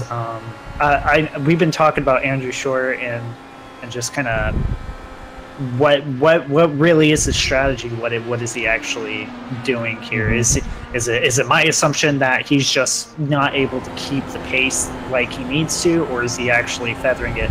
But I overheard on comms he's talking to David Wright behind him, and he's talking with him about how he wants to be passed. I'm wondering if he's got an issue with his car potentially. I believe he may have had some touches with some other drivers very early on in the race, but it seems that he knows he's slower than everybody else. So I'm wondering if it's an issue with this car, or he just knows, hey, I'm not going fast on this track. I'm looking at every camera angle I have. I see not a dent. It's very hard to see the side pod damage. Maybe if we watch Jason Taylor here. No, he already passed him, unfortunately. I don't see a lot of damage with Andrew Short. It might be a comfort thing, because, again, Iowa is not a great place to race comfort-wise. It is very uncomfortable. You can get loose at any time, as we saw with Ryan Hesgard. But, again, we'll probably speak with Andrew Short at the end of this race, assuming he maintains, a position near the front, and we can ask him. I would be very surprised if he didn't say that he was just being as conservative as he possibly could be. But it's possible that he does have a mechanical issue. It's possible that he might have dirt in his eye. You just never know, because we can't, talk to these guys right now. So, but one thing is for certain: 8 seconds behind Christopher. The only hazard that Christopher has is the track, himself, and lapped cars. So, we do have 34 laps to go here, and I think Christopher, if he's able to maintain what he's been doing so far this race, he will lead almost every lap, if not every lap, and come away with a victory here at Iowa Speedway in dominating fashion. Now, have we had a racer yet dominate every single lap and then win the race? We might have. I probably at the road courses. I believe Brandon Dalton. Which, if he's watching this broadcast, Brandon, come back. Stop being a loser. Anyway, I digress. I think Brandon Dalton probably led every lap at Laguna Seca. Even with because I don't know if we had green flag pit stops or anything like that. So I think he was able to pit under caution, maintain.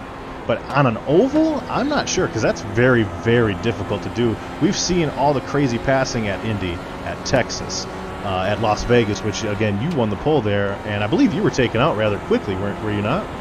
I was actually taken out towards the end, because I forget what happened. I think I got baited into pitting, and I lost my first place position as the leader. It was pretty interesting. Sure. So. Well, as we do have a little bit of a lull here, we're watching these cars just trying to do the best they can to tick down these laps. I will remind you that this has been the Iowa Indy 200 at, obviously, Iowa Speedway. We are approaching our 200 lap mark here. But the next race that we do, I believe, will be next week. Yes, July 19th. And again, I will always, for the rest of this year, I will have a special guest, whether it's Luke Short or another driver interested in coming aboard and partaking in the Indy Series. We're going to go to Montreal, Luke. And again, as I noted earlier, what a beautiful track. I mean, you got Suicide Corner right before the start-finish line. So many things in that track. So many dynamic turns. You have flat turns, the flat S's. You also have that incredible straightaway. And not to mention, it's almost 3 miles long. Not quite as long as Road America was last week, but just a beautiful racetrack. I can't say it enough. I'm in love with Montreal. And again, I'll have a little surprise for everyone, as I do have. I've spent a lot of time customizing the camera packs there, so we'll have great viewpoints of everything. But our next broadcast in general will be on Monday, July 16th, as we again welcome back Ryan Hesgaard to his point series. We will be watching Luke Short continue to climb up the point standings, as you kind of started a little bit late in the season, so trying to get in that playoff position, maybe try to get that win here at Kentucky. That'll be a great race. Well, I'm 14th now, so yep. I'm above that threshold. So I am in the playoff cutoff right now. So hopefully I'll be able to keep it up that way. And the gentleman that you heard briefly in the booth with us was Mr. Daniel Hallis, who had been race control. Also is the sponsor of that Monday race, sponsored by Northeast Ohio Ghostbusters. A great sponsor to have, a great series. The Monday series is by far one of my favorite. Obviously I hold a special place in my heart for these open wheel cars. But 20 laps to go here, Luke. What are you seeing here? I'm seeing Andrew Short. Again, I'm going to look at his car. It's damage free. I really just think he's really scared to lose that car and spin like Eric Johnson or Matt Kleinschmidt. And I don't think he wants to lose the second place. My only concern at the first part when he was letting the other drivers pass him was that he could get eventually past himself, but it doesn't seem like that's going to happen. So, no, we're looking at Andrew Short entering turn 3. We're looking at David Wright cross the start-finish line. So, David Wright has a long way to go before he catches Andrew Short. And honestly, Andrew Short, of course, he's lost time to Chris Stouffer, who's been the fastest car all race.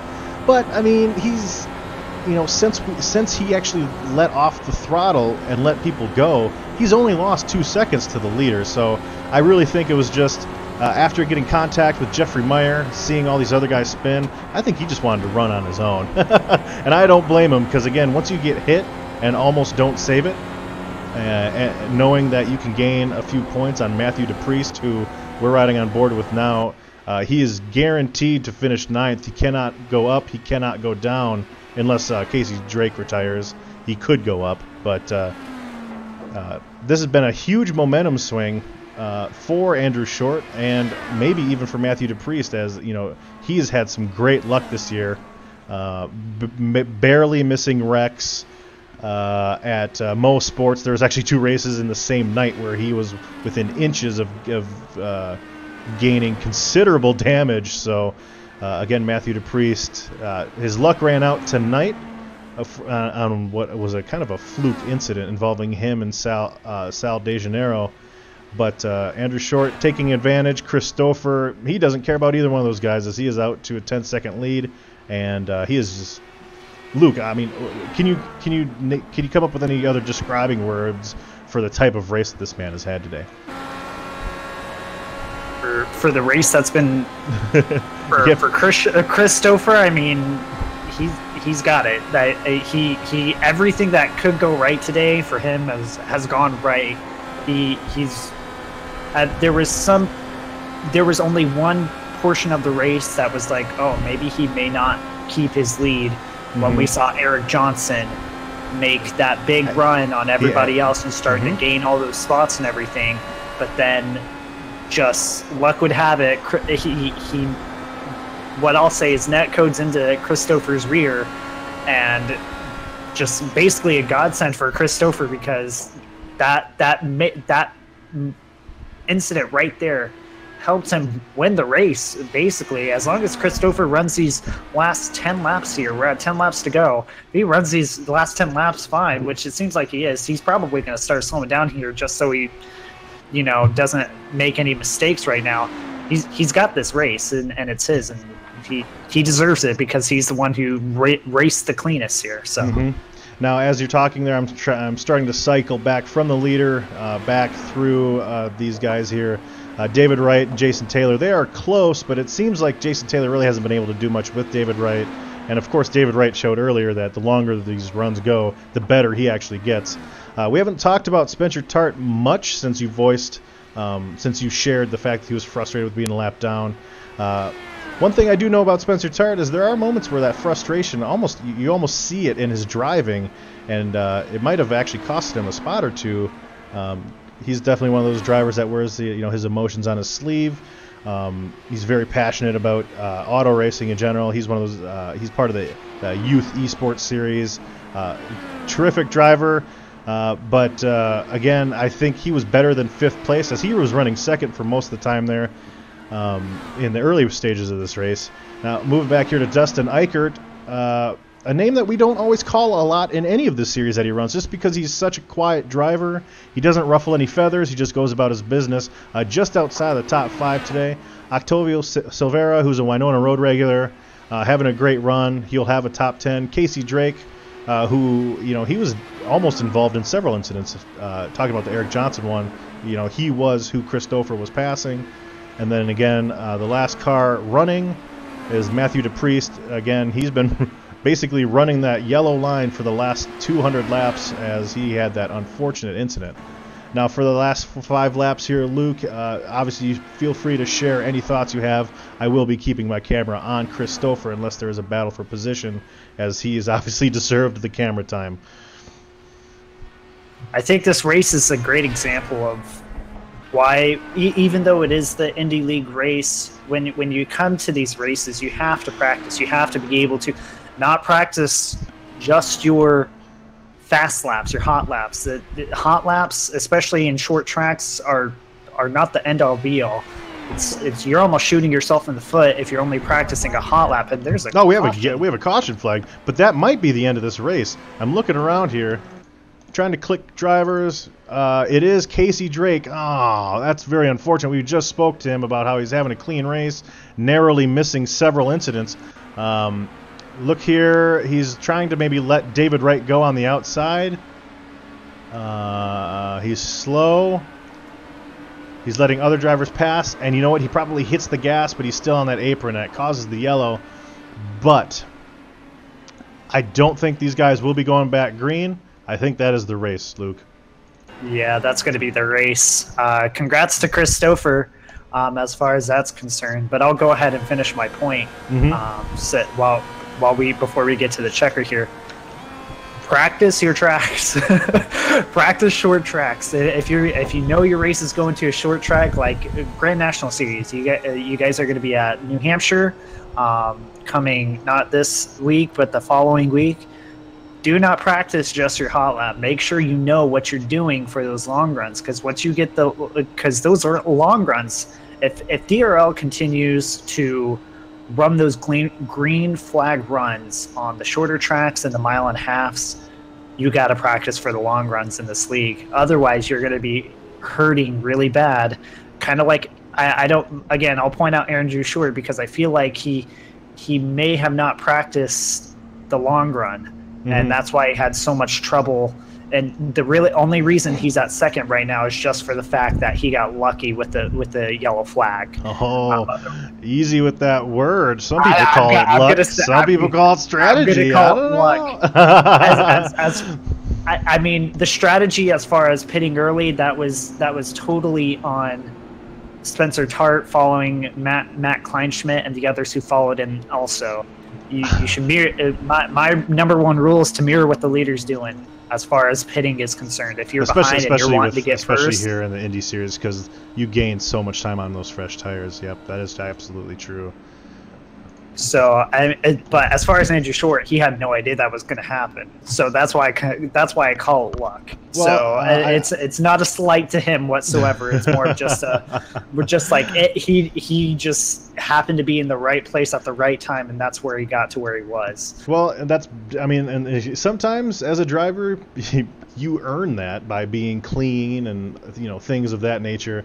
You see some of these drivers that might be overly aggressive. They always have the bad luck. Well, maybe there's a reason. It's because you're over aggressive. But yeah, it's funny that you mentioned that because not to go off on this tangent here regarding Andrew Short.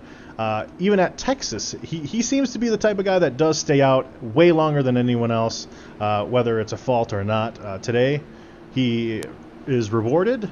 And sorry, I was in replay mode. These guys have passed the start-finish line.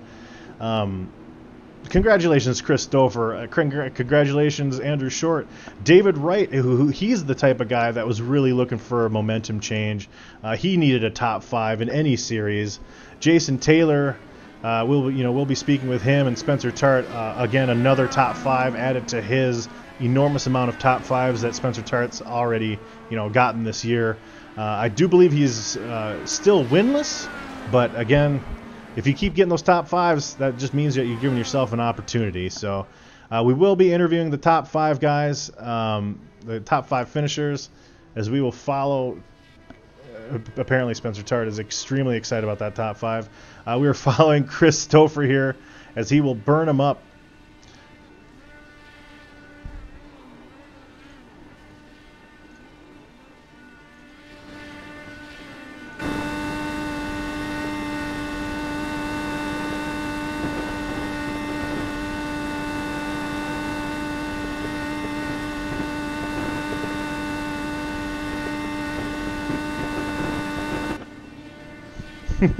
I'm on scenic view, which is pointing at turns 4, and you can still hear Chris Stouffer's engine just roaring away. Again, a huge congratulations to Chris Stouffer, Andrew Short, Spencer Tart, all our top 5 finishers as we will start bringing them in. But I tell you what, Luke, if Chris Stouffer did save any tread doing that weird line he was running, it's gone. It's definitely gone now. It's gone. We don't have to worry about any tread anymore. All right. Well, let's start getting some of these interviews knocked out here. We are going to start with our. If Chris Stouffer would knock it off, we'll get Chris Stouffer in here. Hey, Chris, you got a copy? Yes, sir. I mean, I'm really only going to say one word. I'm just going to say wow. All right. Well, we'll see you later, Chris. All right. Thanks. See you next week. What a great run you had. How much we talked about the amount of practice time that you must have put in. How much practice time have you had at Iowa in these cars? Well, honestly, about every time they run here for the last 4 years. Indy cars, that's what I do. That's what I. I mean, what a great run by you today, Chris. I mean, I would ask you how your race went, and but we already know. But I will ask, was there one opportunity, or was there one moment besides the contact with Eric Johnson where you thought that you were in trouble? Well, on the restarts, I had a feeling if somebody got by me, it was track position race here in the day. I knew that. So yeah, there was a couple times on the restarts where I had a few guys get up beside me, and yeah, I was a little worried then. Well, obviously, I mean, the restarts, it's funny that you say that. The restarts were your strongest attribute tonight because you immediately, within a lap even, were out to 6, 7, 10th second leads. What is the importance here of, because we called out during the broadcast, you were running a little bit of a different line than everybody else was. What is it about that one little line that maybe is, you found that is comfortable for you and allows you to be so fast for so long? Well, honestly, I run lane up in turn 1 and 2. There's a tunnel down there, there's a bump, and if you hit it just right, it can get your car kind of out of whack. So on the restarts, I especially made sure to avoid that. But I just I liked running that. I always like running a high line. For some reason, you call me pulled trickle, pass on the outside, whatever. But Yeah, the high line just you can save your tires a little bit more by doing that, and that was the main thing I was after right there. Well, it's funny because you weren't really even going as high as most of the other drivers were. So, whatever you did, congratulations. Before you do any shout-outs, Luke, do you have any questions that you have for Christopher? Yeah, I guess my only question, just kind of listening to everything, was there a preference as to why you went to the lower line over the higher line, or what kind of were you thinking as far as that the whole strategy on the line was concerned? Well, when there was lap traffic, I just wanted to be in clean air, but I knew early on the cold tires, I didn't want to hit that bump. I also put too much wheel into the car. Can scrub those tires off, also scrub some speed off in the straight. So really it's more about keeping the momentum up and just keeping a good rhythm. Christopher, again, incredible win. If you have any shout-outs that you'd like to give, please do so now, man. Well, yeah, I do want to give a couple shout-outs, a couple drivers tonight. I know Eric Johnson was going down low for that pass there, and we had that lap car above me, and I didn't give enough room for him because I was compensating for the car above me.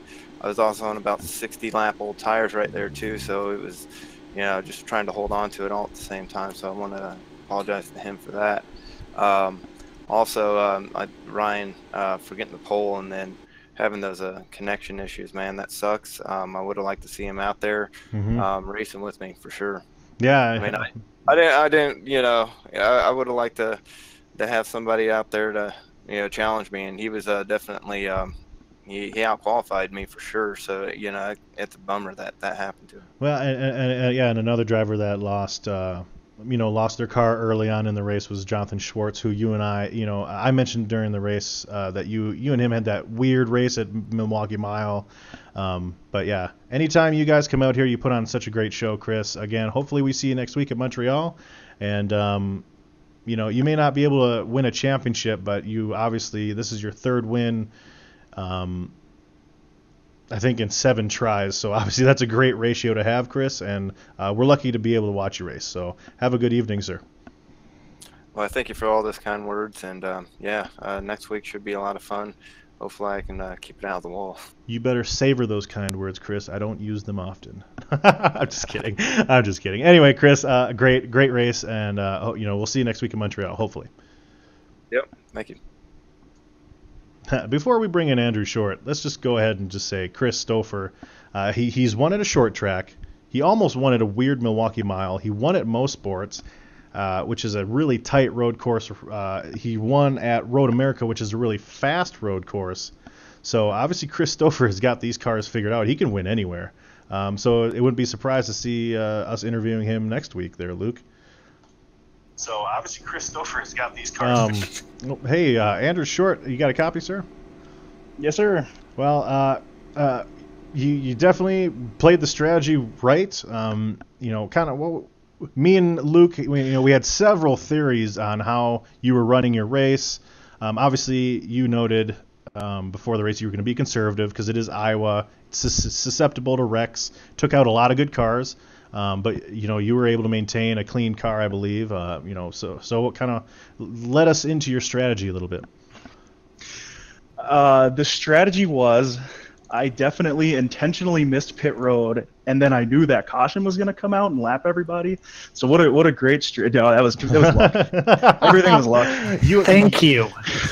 So all right, you gotta apologize to me. I will never do such a thing. Now, Andrew Short, you're saying that you actually attempted to pit and missed? Spencer and Jason pitted. The next lap, David Wright was out in front of them, or was behind them, but whatever, they pay pass him because they were on pit road. He went into the pits. As I'm coming down the backstretch, I say to myself, yeah, that's probably a good idea.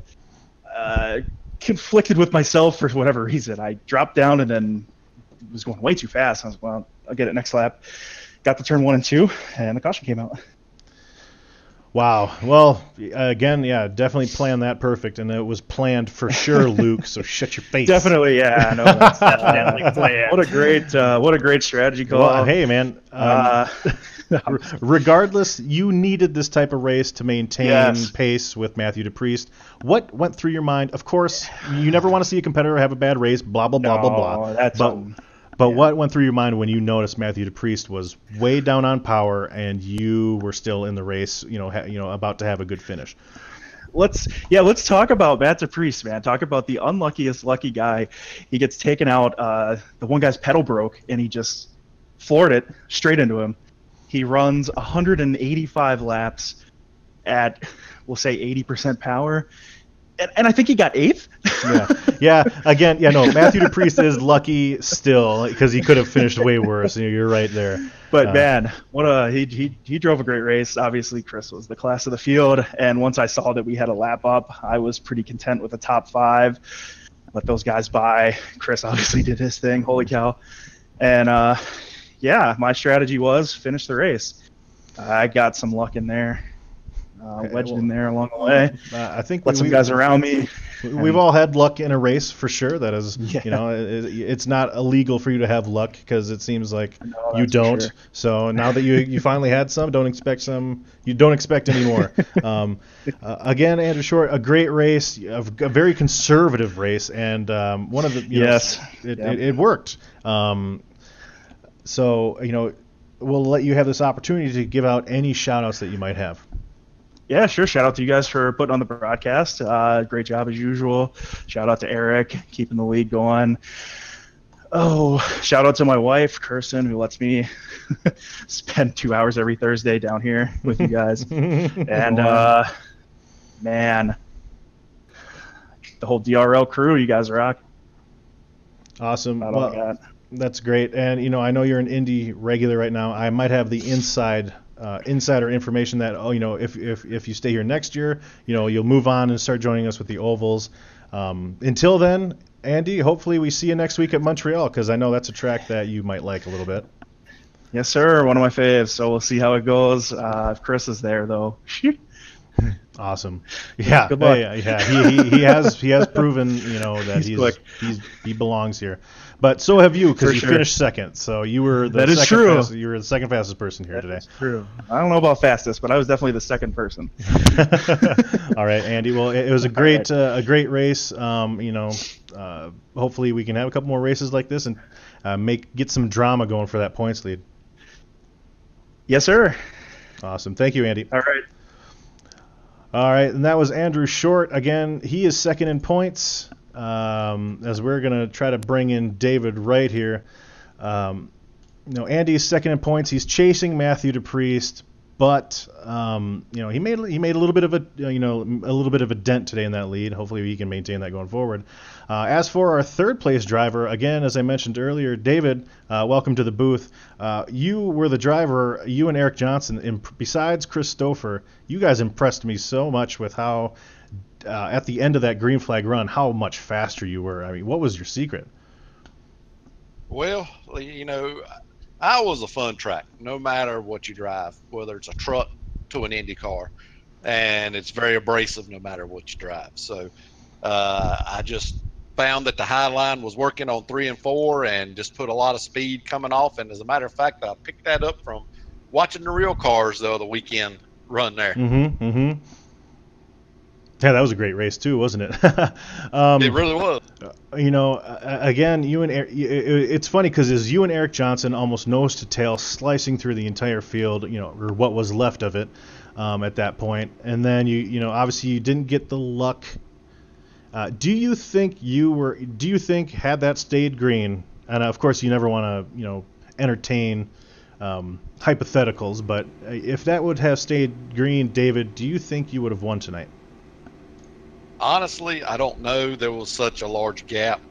That's racing. Sometimes you're on the right side of the luck. Sometimes you're on the wrong side of the luck. Mm-hmm. So Chris definitely had the field covered. He was fast. Even on that last run there, I was watching the relative, and I only made up a couple of tenths there, even on that run. So I don't think I could have got him, and it was so hard to pass once you know you are on old tires. After Yeah. about 20 laps, just the wash, the push, and the dirty air was just so tough. So I don't think I could have got him, but it'd have been nice to fun to have seen what could have happened. Luke, do you have any questions for Mr. David Wright? I don't have any questions. I just want to say good job on being consistent. You were consistent, one of the consistent guys out there. So I mean, and that's kind of how you finished third, right? So definitely congratulations on that. Yeah. Go right ahead. No, I was just gonna say congratulations. I was just echoing Luke. Please continue. Yeah, I do appreciate it. I've got one win at Phoenix earlier this year in these cars, and myself and one of my teammates had a little net code incident early in the race. I really hate that, and kind of took him out. But that these cars, it's sometimes, like I said, sometimes luck's got to be on your side. And I went to the back after that incident just to make sure I didn't have no damage, and got myself back up. So got to thank all you guys in the booth. Thank everybody at DRL, especially putting this stuff on so we can go out here and play and have fun. And these cars are fun. Well, I mean, it's easy to come out here and broadcast a race when you guys put on such a great show. I mean, there was so many twists and turns in this race specifically. It was, again, I mentioned several times, it was really hard to keep up with. But David, we've seen you in almost all the series, but you don't often get the opportunity to give yourself a shout out. So please do that now.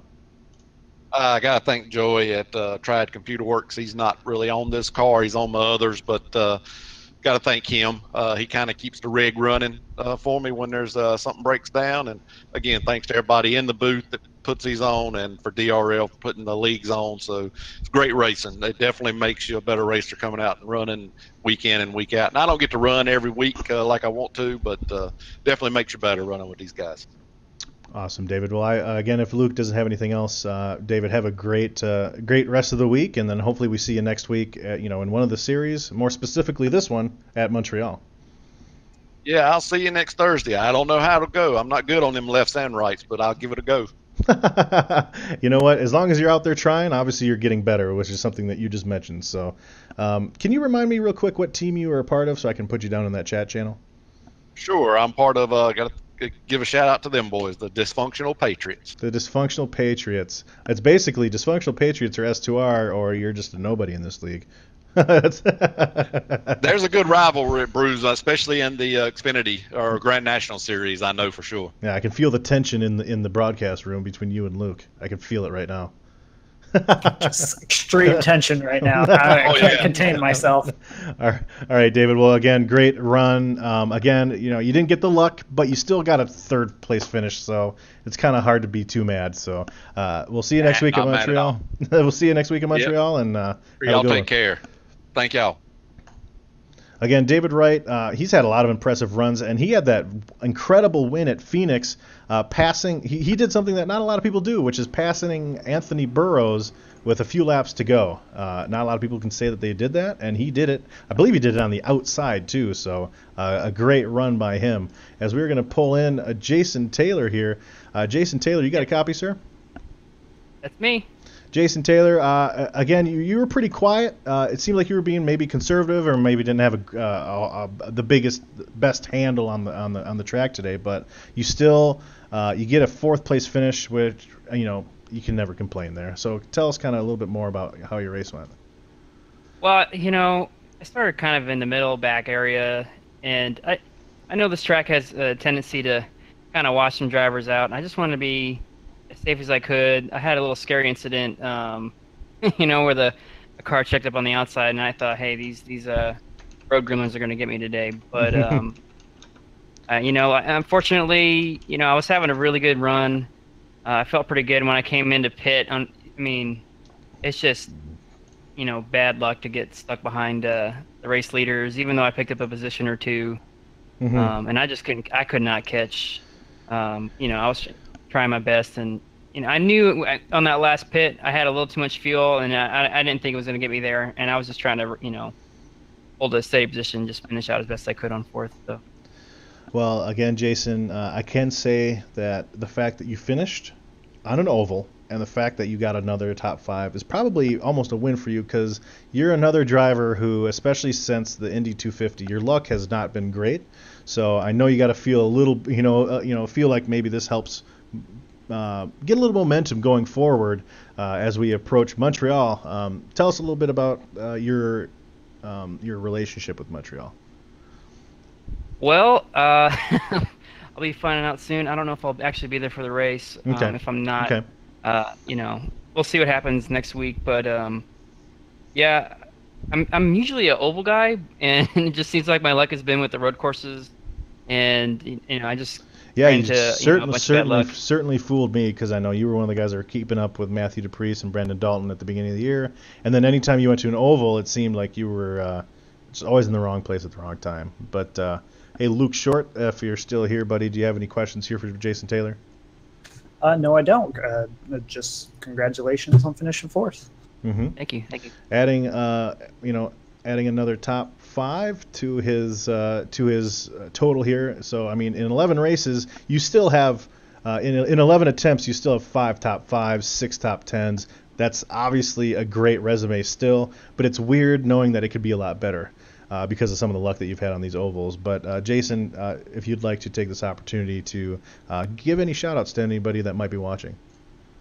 Well, first I want to thank you guys for casting this race. It's not easy, and there's a lot of action, so great job. Thanks for the DRL team that they come out and Eric's running the race control for us, and it's all the guys. There's a lot of good racers in here, and I don't want to forget my wife and my daughter. They gave me the time to do this, so I really appreciate it, and I'm having fun. It's moral victory today. I didn't get where I wanted, but I'll take a finish on oval. Right. Again, Jason, absolutely great to be able to watch you kind of turn your luck around. A few drivers are actually able to do that today. And then, of course, nothing is set in stone yet, but Jason, you will actually be another one of the special guests that I have here on Thursday, so I definitely look forward to spending an evening with you as we, maybe, again, not set in stone, maybe chew through a race here and hopefully get some of your insight here, because I know you're a great driver and I'd like to pick your brain a little bit. I appreciate that, and I'm excited. It's going to be something that we can hopefully all enjoy together. Yeah, hopefully. It depends on the race, because some races just don't go that well. All right, Jason, it was great talking to you, man. Have a good one. All right, thank you so much, guys. You have a good one. All right, and now we're going to bring in our 5th place driver here, Mr. Spencer Tart. Spencer Tart, you got a copy? Yeah, I got you. All right, man. Well, we'll see you later. Peace. Sucker! I'm just kidding, dude. Anyway, Spencer, you had a good start to the race. I know you didn't have the finish that you wanted for probably a couple of reasons. One of the reasons being the unfortunate timing of the pit stop there. Tell us a little bit about your race. Obviously, if you want to go into detail about that pit stop there, you may. Yeah, obviously, Stouffer was really fast on the short, so I was going to, just trying to beat him on the long run for a little bit of, he continued to have the speed. We started to run him down a little bit, but not much. And then we had to, we getting close to pit stop time, but I think it was Octavia. He started, he had to catch his car a little bit, and it seemed like he was going to wreck me, so I had to lift big time. So I lost a bunch of time. So I figured, well, at this point, I lost so much time, I might as well go back and shortstop it, and because it's going to gain me a lot of time, and I don't think anybody's going to pass me. It's so hard to pass here. Mm-hmm. So we went into the pits, good clean stop and everything. Come out of the pits to literally watch the caution happen.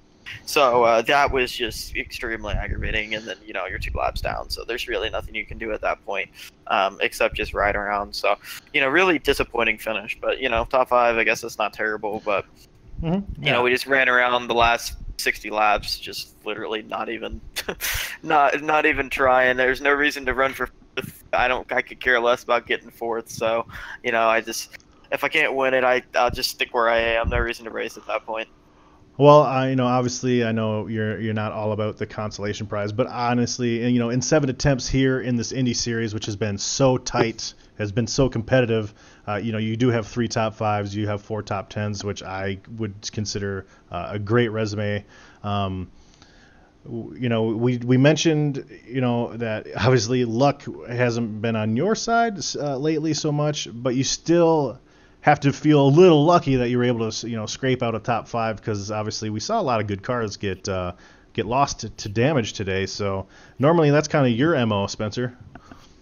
Yeah, usually I feel like I get taken out by something a little bit ridiculous, but no, we were really fast all night, and that's the annoying thing, because you know, I feel like depending on how the pit stops worked out and everything, we would have had a shot at Stouffer, because we were definitely running him down at the end of that run before, you know, we had looking like we almost could have wrecked. So, you know, it looked like someone was correct me. So, you know, I've been so used to getting wrecked that I'm gonna back out at this point and try not to get wrecked. So I lost a lot of time there. So, you know, we tried to recover and go to the pits, and it just didn't end up working out as well. So I don't run this series for points, and you know, I think we're actually doing pretty well in points. Is the funny thing. So, you know, top 5 again. So I feel like I'm saying that every weekend and week out and every series. You know, well, top 5. So it's, you know, I actually said something about that earlier in the race. I said, you know, you have a plentiful amount of top 5s.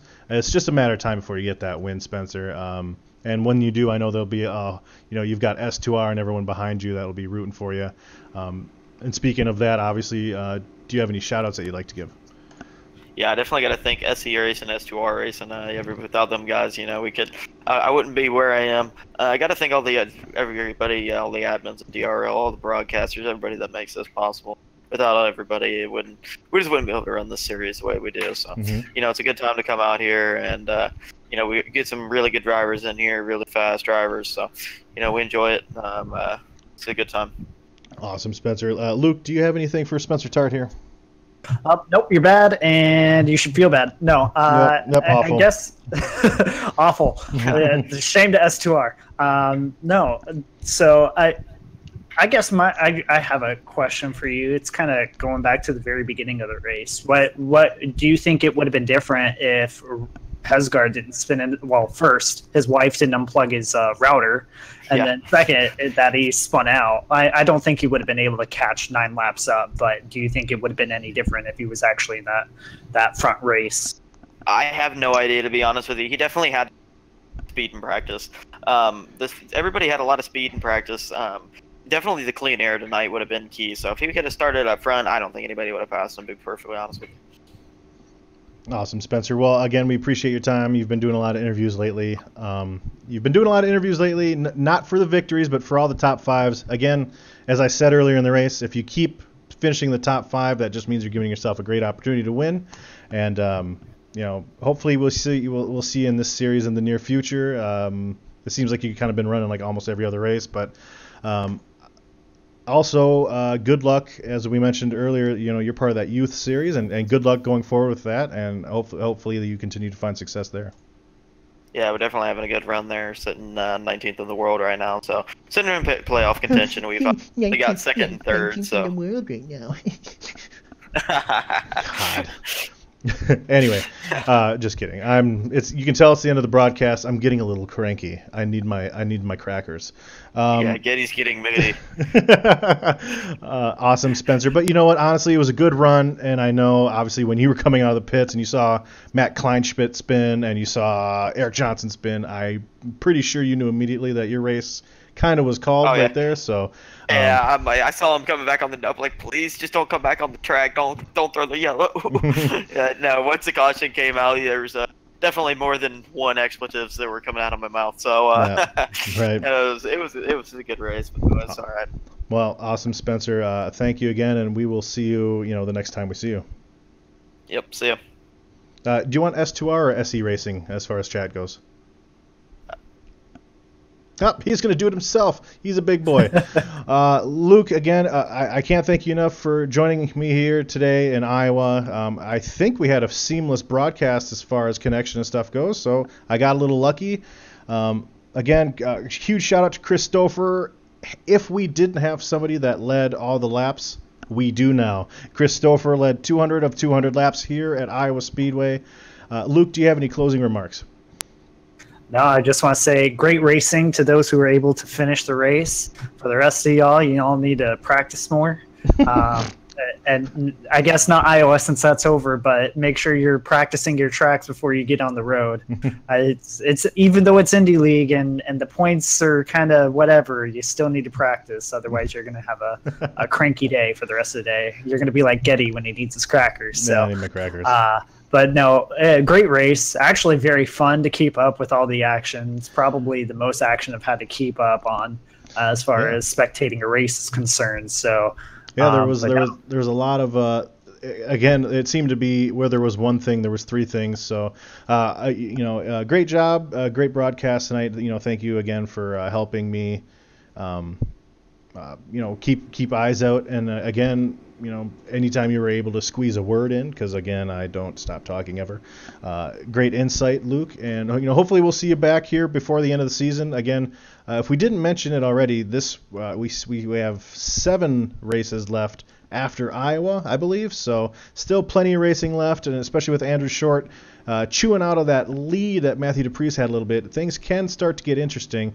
Some of these tracks that we're going to be coming up to, in the near future, definitely are unique. We have Gateway, which is unique. We have Mid-Ohio, Montreal, Michigan, not that unique, but that's going to be a very, very fun race.